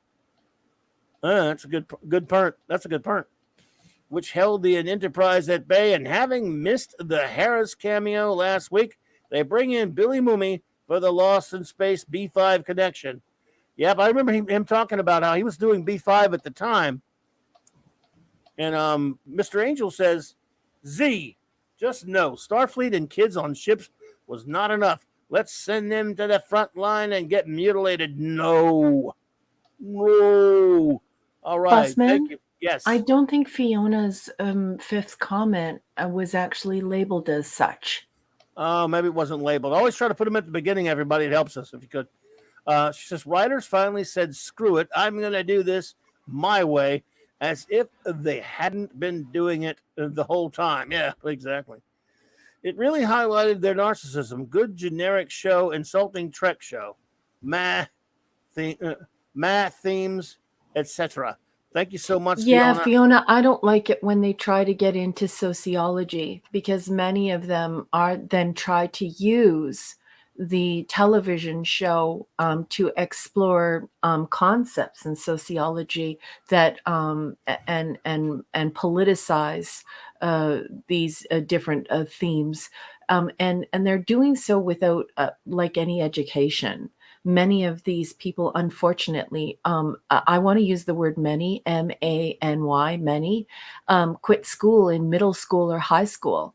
But oftentimes, when you're speaking about people in Hollywood, it's actually most, M-O-S-T. Most have quit school in middle school or high school. And so when they begin to try and take on these sociology and use a corporation as an instrument to shape ideology for the public, or just to shape ideology everywhere, you know I just it boggles my mind. How can you go to like grade 9 and then get on a TV show because you're a writer? Because everybody's a writer, right? And writing takes no training or education whatsoever. Everyone's a writer. So you just go there. You don't know anything about the world, but you're informed by your own politics, and you start writing episodes about that. And they're so on the nose. Everybody knows exactly what's happening, and you feel sort of righteous and like you're a great person because you did it. I personally think it's scary, having people who quit school when they're 14, 15, 16, 17 years old, going to work for a corporation, and then thinking that through Hollywood they can shape our culture, our arts and entertainment, and even our politics. It's really scary. People should be afraid of that. Let's see. Lisa says, F. Where's the hope? Where's the betterment of mankind? Crapping on humans for their humanity in a futuristic melodrama under the banner of Star Trek. Give me a break. Honor our heroes. That's the way I look at it, Fiona. Not everyone sees it. I mean, Fiona, sorry, Lisa feels that way. But I'm glad, I'm with you on that one. But not everyone's just very, we have a lot of different opinions on that one for sure. And I'm with you. Let's see. Victor Fontaine said, I did recognize Tuco Salamanca from Breaking Bad in this episode. I'm okay. I don't know if I saw him or not. Blunt Philly Reviews says, not going to lie, I haven't seen the episode.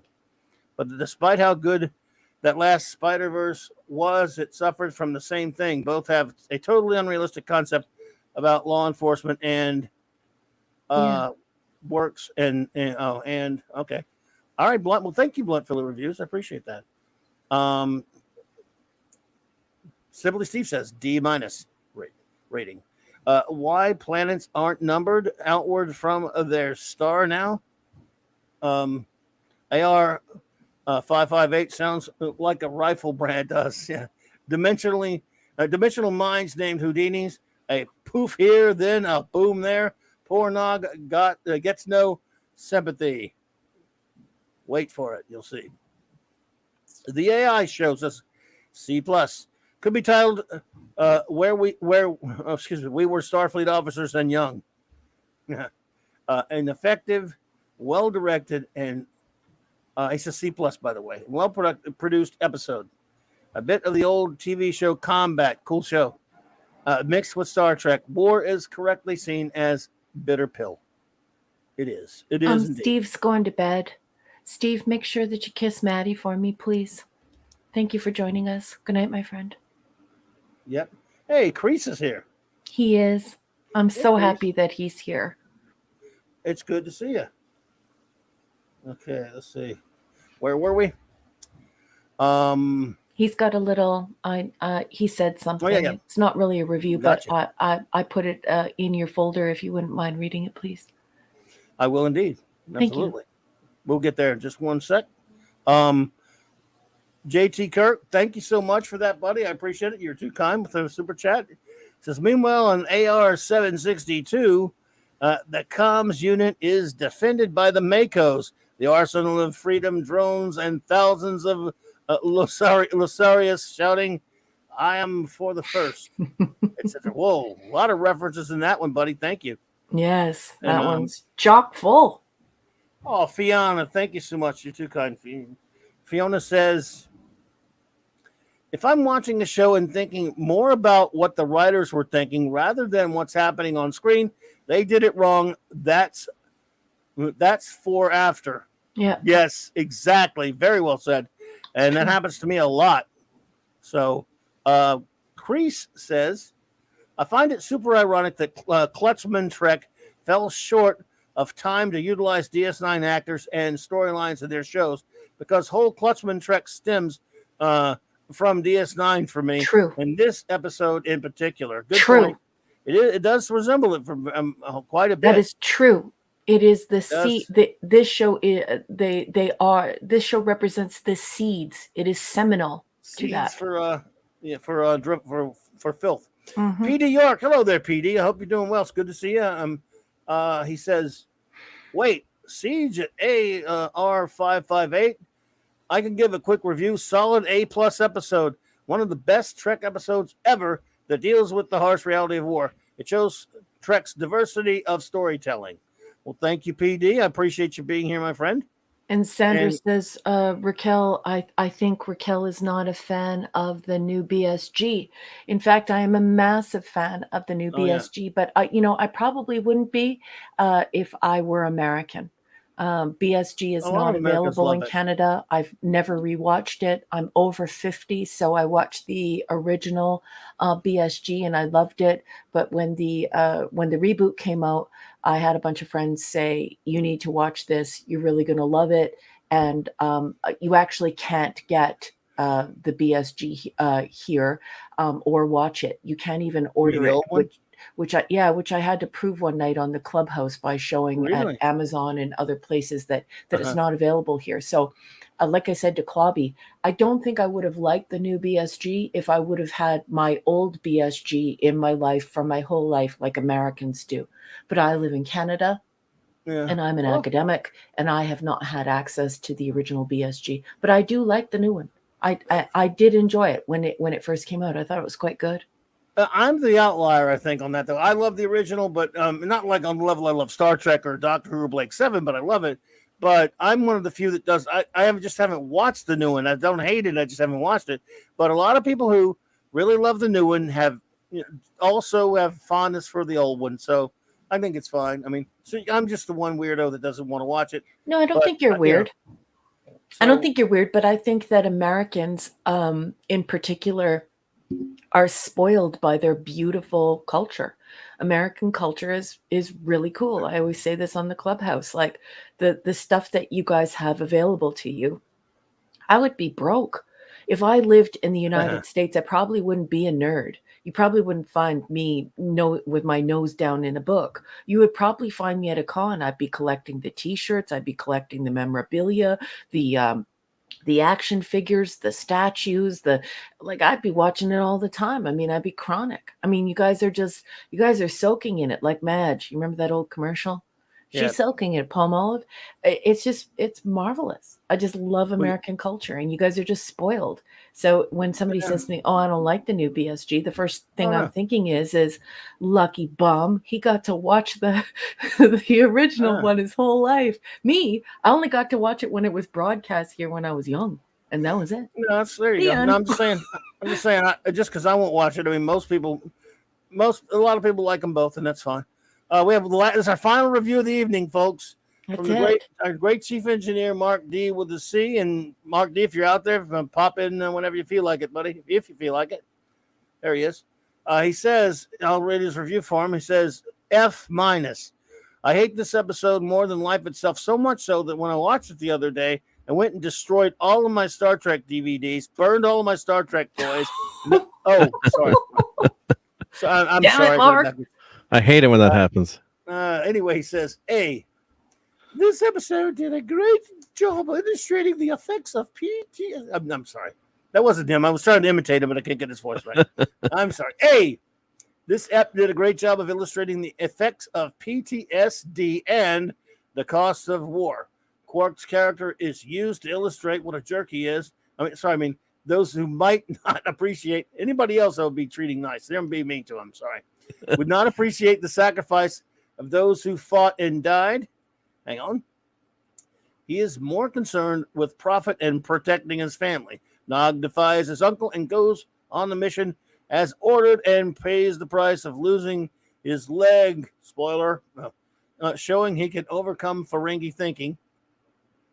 The story also shows the pain a commander must face when ordering his troops into battle. Despite Sisko's closeness to Nog, he orders him on the scouting party because he really doesn't like him. Just kidding.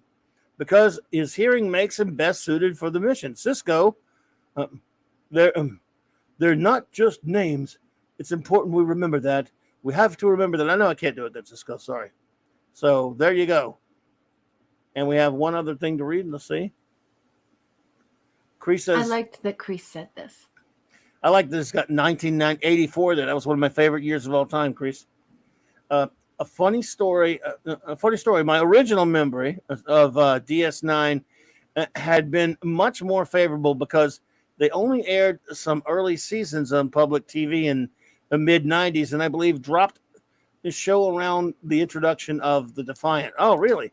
You know, wow. Where wonderful? were you? Where were you? When someone like that steps forward and tells the truth about how a little or how much Star Trek or any science fiction series was available to him, I just love that, because when you meet people, especially on YouTube and on social media, they want to act like they've watched every episode and memorized it, and watching every episode, all 735, and memorizing it is not only highly unlikely, but when you begin to speak to them, you quickly learned that they haven't watched a lot of it. So I love that he said that. It's so honest, and I love that kind of thing. If you haven't had time to watch it, especially meditatively, if you haven't watched it over and over and over again, it's okay to say so.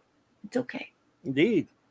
Yeah, I'd stop watching the series too at some point. It wasn't because it wasn't available. I think I just tuned it out or was a casual watcher. Yeah. Hailed everyone in the chat, and it's been a great discussion tonight. And I think that's what's so fun about talking about this episode. The show makes the show so much fun because we can have all these different points of views and get along here. And I didn't react to that episode. I can see your point, Raquel, and CLOBBERIN times, but I just didn't react to it on that first viewing. But I can understand people taking good drama. It's not Star Trek. That's all. Well, to me, it was illustrating, as I said in my review, that Quark was, the selfish person, but of course you could take that point of view. That's what the writers want. But how would you guys contrast this to Day of the Dove in terms of a Star Trek episode? Pure Star Trek. Yeah, what I mean, I thought it'd be a nice discussion point to talk about for a few minutes and why that episode might stand out, more. It's one of the few great episodes of the third season, in my opinion. I mean, Yeah. I don't know how. I'm not sure how it contrasts. I can't really do it because this show does no place in Star Trek, where a crappy episode of Star Trek can still have a place in Star Trek. You can just say it's flawed or has things wrong with it, but it's still Trek. Just misguided or screwed up. So in this case, I can't contrast it with any episode that I think is legit Star Trek. It's just not. It's apples and oranges because this episode flies in the face of everything Star Trek stands for. And just for me personally, that's the way I see it. But one of the things I want to say is how proud I am of this chat that we have. We got the greatest chat here. We do. Because all opinions are there. I mean, there are times when the opinions will go one way, like everyone, general consensus is most people really, really like the episode or really, really didn't like it. But then there'll be a few people still who, like just a couple here and there, and hey, Michael, that really, like, say that, take an episode that everybody's, poking fun at and didn't like very much, but a couple guys in there, a few people in there really liked it, and they will say so. They know here, like our buddies Steven and Shooter and a lot of these guys, they know you could come in here and put an opinion that may not be in the majority and have it. And I mean, yeah, we tease each other, we kid each other all the time, but they know they're going to have their say here, and they know they're also well-spoken, also well-mannered. Everyone loves each other here. Everyone treats each other with respect, and also as friends having a good time. And I just love this chat so much for that. I don't get to read it all, every bit of it, because I'm doing so much trying to focus on putting the show together. I miss most of the fun you guys have in there, but I see enough of it, and I see a lot of your reviews that I'm just so proud of you. I mean, I love you guys. You're just amazing, whether I agree with you or not. And sometimes, like my boy Steven Kalel, he'll say something that we don't agree, and we are so far apart on the episode, and yet I love what he writes. I mean, he's written reviews that are completely 100% opposite from mine that I just thought were really incredible. Sometimes he has me thinking another way on stuff. I'm like, wow, and I just love it. I love that we have that here, and everybody's friendly, and sometimes newer people come in. I hope they always stay long enough to see that we're all good friends and we're all having a fun discussion, and they're welcome to join in and hang out and become friends here too. Yeah. That means everything to me. And Boss Man, tonight, that you should have, oh my goodness, the chat was on fire with clever comments like Larry and Enigmatic Drop Bear and others. But then there were plenty of jokes in the chat as well, just like LT and Eric and others making just really, really great jokes. Everyone had such a wonderful time visiting with one another tonight. It was terrific. Absolutely. And Steven says, you're absolutely right. Thankfully, I didn't sign the same contract that Mark. Yes, right. Yeah, we can't blame you on everything. I'm sorry, Captain, but I'm an engineer, not a magician. Oh, yes. See? That's my response now. Damn it, Mark. By the way, the only persons around here that it's legal to abuse, other than Mark, Fandom Outsider and Simply Steve. We can be mean to them all we want. Kidding, Steve. Kidding. They're Not kidding about. Not kidding about Steve, about Fanty, but I'm kidding about Steven. And I'm gonna get more shin kicks for this one because I was talking to Clever Times before the episode. We weren't reviewing the episode. I said that guy in the episode looked a lot like Bill Mummy. How'd they get an actor to look just like him? God, I couldn't believe it. I thought you were kidding. I wasn't. I was watching. Wow. Like, God, he looks just like Jesus Bill Mummy. You are I'm getting old, man. Let me tell you something, everybody. With regards to what Mark just said, I mean, I'm honest to a fault. I could have denied it, but I guess I'm part Vulcan. I couldn't lie. Well, look, dude. Everything that guy just said is bullshit. Thank you. I need the glasses. Oh my. Lord. Oh my. Oh my goodness. So Anyway, there we go. We got through 4 more of them. And I bet at this point, and by the way, I want you all to know something. We were really excited and looking forward to reviewing Deep Space Nine. We were slogging through. First of all, we were sad to be done with the original series because we love it so much. We were sad to be done even with the animated series because we enjoyed that. And we were sad to be done with the original crew movies. And then when we started doing, we were kind of looking for, in a sense, I was looking forward maybe a little bit doing TNG. And after a while, and they were really good ones, don't get me wrong. It started to be a slog toward the end. Like, man, I can't wait to get to Deep Space Nine. And then, well, we got to Deep Space Nine. Honestly, I'm going to go on record. I'm going to go against the first season's clunky, but there are a lot of, but at least they have science fiction stories. Some don't fly, but some do. Second season and third season, they do have some of the soap opera stuff in it, but they also have science fiction stories in some of them.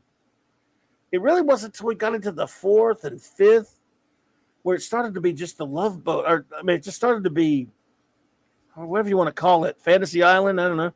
I'm just kidding. It just got to be Too much drama. Too much drama. I don't know. So, and then the sixth and seventh, man. And again, I'm not enjoying it as much as the last time I watched it. I binge watched it because we're breaking them down, and we're not just sitting there. I can just sit there and watch them one after another and let them blend together a little bit, and it was fine. And I never really think about it that much and sit there and watch it. Yeah, but we are picking them apart because we're criticizing. We're using critical thought on these episodes, and it's a little bit tougher. Well, I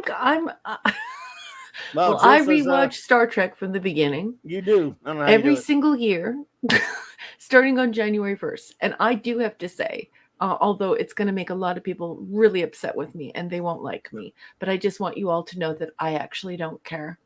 But after all the abuse that so many people who love Star Trek suffered in the 2000s from people on social media with regard to the fact that, like DS9 is the best Star Trek ever. There's no better Star Trek. And then, there are, these survey instruments, various survey instruments, including ones,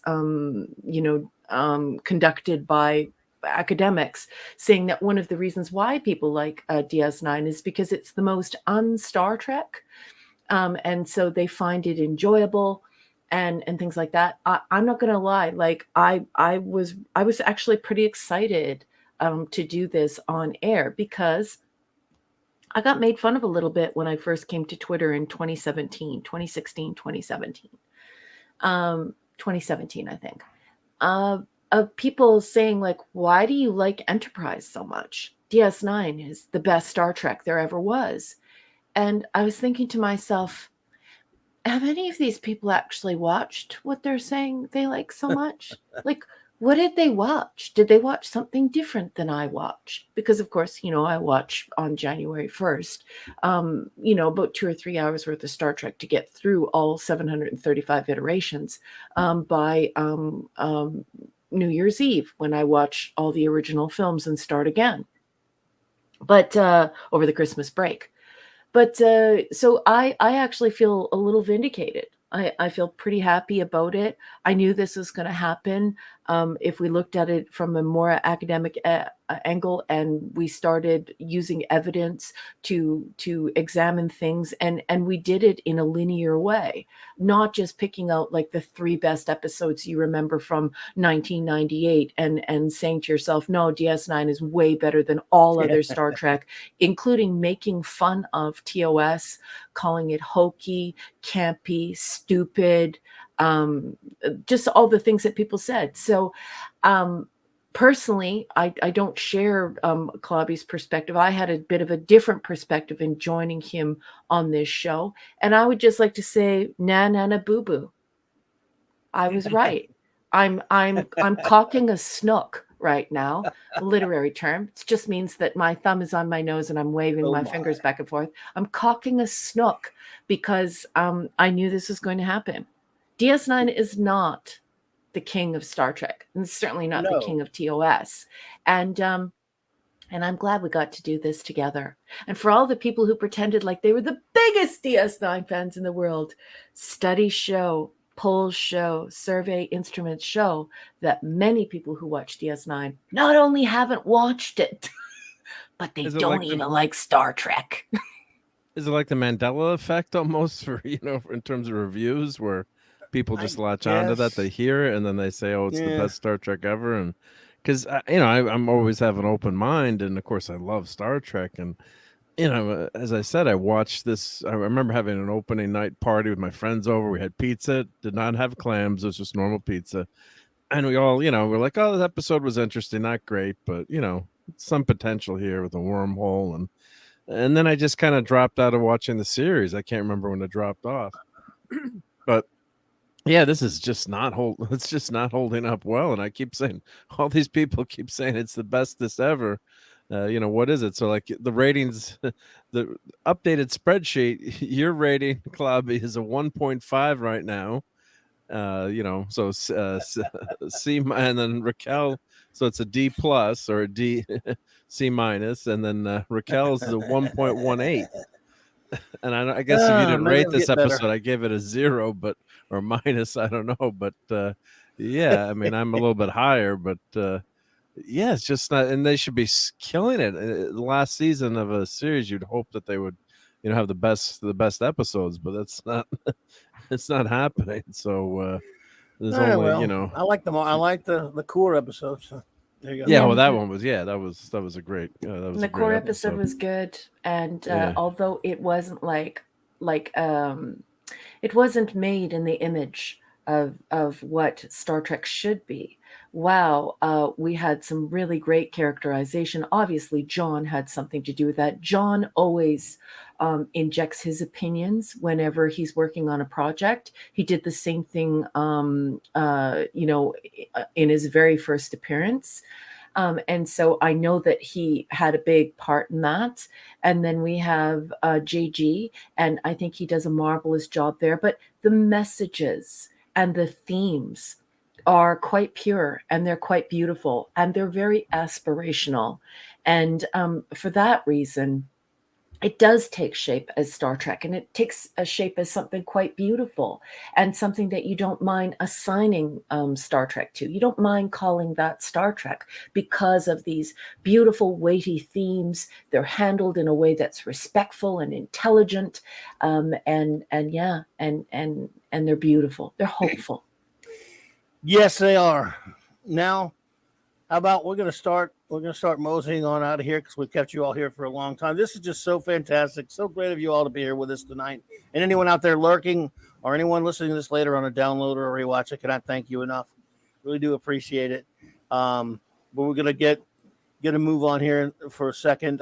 First, I want to turn the floor over, or the con over, that is, to the most magnificent first officer in the fleet, my wonderful dear friend, Commander R.M. Briggs, for any final words you may have. Oh my goodness. Well, thank you for having me. Thank you for putting up with me. I love you very much. And appearing here and being your guest on your channel and on this show is a great honor. I enjoy your company immensely. You're a sweetheart of a man to allow me to dare to say all these things that really truly upset some people. And I really appreciate it. I love you. I want to say hail to the chat. I want to say that I work very hard to read each and every single thing that every single person says in this marvelous conversation that goes on for 3.5, 4 hours as we talk about Star Trek. And I had such a great time with all of you tonight. The conversations were intelligent, insightful, gritty, sweet, kind, funny, a little dirty, a little risque. I mean, it's just, it's everything. It's everything you want in a Trekkie chat. And you guys do that. We're nothing without you. You guys, you are the ones who bring the magic. Every one of your names, you as individuals. And I am so grateful to have you here with us. I want to just broadly thank all of the wrenches for their hard work, for keeping this community on course so we can all have a great time. And I want to thank all my Patreon subs. I know it's a bit of work, but I have to do it because I love these people and they're promoting my new book. And I write episodic classic science fiction. Corporations don't really want it right now. Actually, they've told me they don't want it right now. They don't want episodic stuff, and they definitely don't want classic science fiction. I'm going to use air quotes right now and say that they're looking for character stories, and you all know what that's code for. So it's been difficult for me, even with a distinguished writing degree and an advanced degree in graduate school. It's not been easy. They just don't want classic science fiction. So I want to thank Larry, Tony Stark, Sean Carter, Cardinal Sin, Shooter, Chris Persia, Scuba and Leslie Pete, Eric K, and Kirby. Such a cutie patootie. Enigmatic Drop Bear, Michael and Cassandra Beacom, Mark D with a C, Jill, Maximum Redstone, JJ Cook, Dabman and the Dabman Clan, and Lord and Lady Thaw. Thank you for backing my new book. I hope I'll have that book out and ready for the public by December. Until then, the only people who get to see this book are our Clobberanimos, Clobsters, Clobby's Crew, 735ers. And I did that by your request, and I haven't regretted it a single day since I decided to listen to all of you. I love you guys very much. And now I'm going to turn it over to the boss because I talked for way too long. No, you didn't. Not at all. No. Love you. Thank you. Thank you so much. Chief Engineer, any final words? Oh, well, thank just you for letting me hop on here. outs. Yeah, definitely. Yeah, it was a lot of fun, and the chat was amazing tonight. And again, to reiterate, sometimes when people disagree, it can get a little nasty. And no one tonight was nasty, which was a fantastic, and a tribute, I think, to you and Raquel, who do such a great job and running the show. And they're great people. These people in this chat are just amazing. You guys are great. Sorry, I did go ahead. No, but yeah, and of course, thanks to you and Raquel, I was able to get over that monetization milestone. So you guys are a big part of it, and everyone that's in the chat and hanging out right now. So I'm able to do memberships and super chats. Yeah. So I mean, it's Go for it. It's going to be a lot of fun, and no, I'm just glad to I don't always want to focus on the numbers, but it's nice. Excuse me, it's nice to hit those milestones and show that people like what you're doing. So that's much appreciated, and thank you, Raquel, as always, for those really super nice words. And let me put Raquel's Patreon in the chat, so we got to support Raquel. And well, don't forget your own Patreon that I put basically bullied you into starting. Mark is an amazingly talented person. He is a maker, and he's got a Patreon, and we all pushed him to do it because we just love the stuff that he makes. So don't forget to follow Mark, please. Raquel's Patreon is in my description below also, and if I'll get Mark's and I'll have his in there when I need to get yours. I forgot all about it. Thank you. Yep. And if you want a Doomsday Machine, you can get one now on my Patreon through that. And just thank you, Clobberin Times and Raquel. Thank you, the chat. It's always fun to hang out. We will have Sunday Night Geekery tomorrow night, so looking forward to that. And maybe we'll talk a little bit of. Well, it might be some comic talk of the Punisher. Talk on the Punisher and Superior Spider-Man is coming back. Maybe we should ask Dan Slott to come on the show. See what he says. But thank you, everyone. Yeah, and everyone have a great rest of the weekend. Oh, and I'm going to a car show tomorrow, so there might be some car photos and car pictures and motorcycle pictures. So cool. So even though it's sort of geek stuff, I guess, geek/nerd in a way, So Simply Steve would like me to refer to all of us pushing you to get your own Patreon account as coerced. He doesn't like bullying. Yes. He likes coerced. So I'm going to use coerced from now on. Coerced. Okay. Yep. We totally coerced you. Show notes and shout outs coming up, folks. First of all, yes, I'll be there with Mark Sunday night, tomorrow night on the Geekery, 10 p.m. Eastern Standard Time. Coming soon. Clobby Star Trek comics reviews. I'm gonna might do them as short videos. I'm not exactly sure yet. There's zillions and bazillions and millions of Star Trek comics. A couple of years ago, I did a show about the history of Star Trek comics. That's something that always interested me. So I'll do it at totally random. I'll pick a Trek comic from just all over the place, because there've been so many. And we'll do reviews of them. If any of you are interested in Star Trek comics, there have been quite a few. So just got to put that together, but it's coming soon, I hope. And then Monday night, I'll be over at J-Man's. We're doing our the Great J-Man's channel. He and Sean and I will be reviewing 4 more installments of our Legion of Superheroes, reviewing them all from all the whole Silver and Bronze Age run. And then, of course, Monday night, Mark C. Comics Talk, some open geekness, I guess, open talk for that. And again, Wednesday night, the wild card, and then Clubby's Clubhouse on Thursday night, and then Friday night at the Comic Shop Talk at my good buddy Nick's channel. And then of course, on Thursdays, Thursdays, I'm over at Midnight's Edge with Tom, and on Wednesdays with Loki on the Comic Book Roundtable. So all over the place. And then, of course, next week, Saturday night, Star Trek, 4 more episodes of Deep Space Nine Season 7. So there we go. Those are the episodes. If you ever need to know the episodes, well, you probably know them. So. All right. Well, let me do some shout outs now, because we shout out all of our wrenches and everyone else who was here with us. The great Eric K, Bronze Wrencher. Good to see you here tonight, buddy. I hope you're doing better, man. The Vindicator Wrench of the North, Chris Persia. D-Bud Martin, the Wrench of Iron. Lord Thoth, Lady Thoth. God and Goddess of Wrenching. Avon Lives Long, Live the Legion. The Great J-Man, my partner in crime on Earth B. The Wrench Without Fear. Hungry Boy, Wrench Master of the Club Bonies. Stephen, Cal L, Super Wrench Supreme. Maddie's Daddy, Thor in Vegas. And the Fancy Outsidey. And, of course, our own Music Meister, Maximum Redstone. And the Pupper Pupper was here tonight for Polyme's Minion, so hooray to her. And let me see who else was up in here tonight, because we like to shout everyone out. I should be more prepared though. Oh, I hit something. I hit my computer. Damn it. Here we go. All right, so here we go. All right. Our communications officer is here. Anti-derivative Jill. Thank you, Jill, for being here. Shooter, thank you so much, Shooter.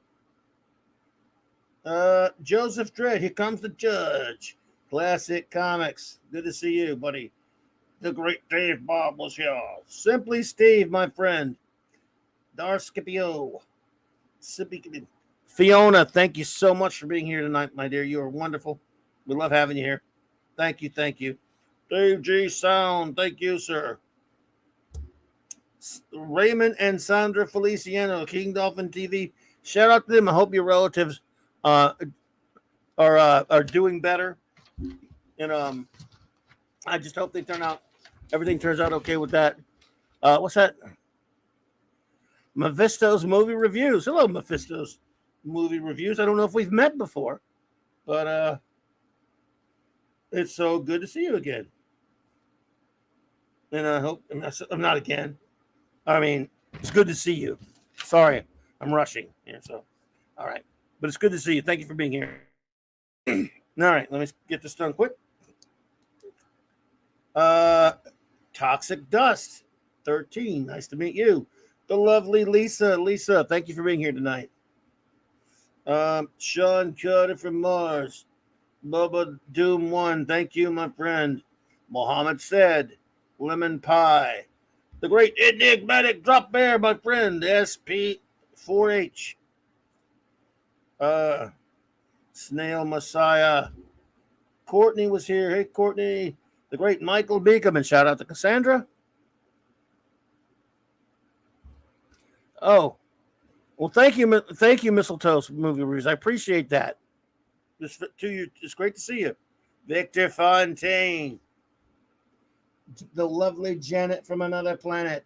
Alora Harrison. Bush Pan Down. Herc 130. Hungry Boy. I should have him out. There we go. Keely Chow. Roll Tide. Sander Hammerslag.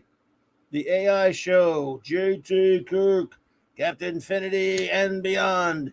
Linrod. Blunt Philly Reviews. Zaklas. Grim. the Tetrarch of Apathy, Mr. Angel, Chef, Warrior of Justice, Narada Naxaban, the Bear, TZ Burton, Rob Altus, Larry, Brian Hepburn, Clinical Limb Scuba, Pete, Katie, love you, Katie, Minimus Primeness, Maddie's Daddy, already said him, but he doesn't mind getting another one. Eli McKennis, Admiral Teague, Westward's Smile. Some of the people are new here, they're not familiar with yet. Apollonis Minion, PD York, Priest, 1984, and again the aforementioned Mephisto's movie reviews. I'm so sorry. Trying to go too fast. I'm an idiot. So, all right. You are not an idiot. Yes, I can prove it. I have documentation. So thank you all so much for being here with us tonight. I hope you have a marvelous remainder of your weekend. Have some great, I don't know, just have a great tomorrow, and we'll get the week started off together when that shows up. For right now, just don't face the weekend. Just have fun on a Sunday. Good night, everybody.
Agonizer, please.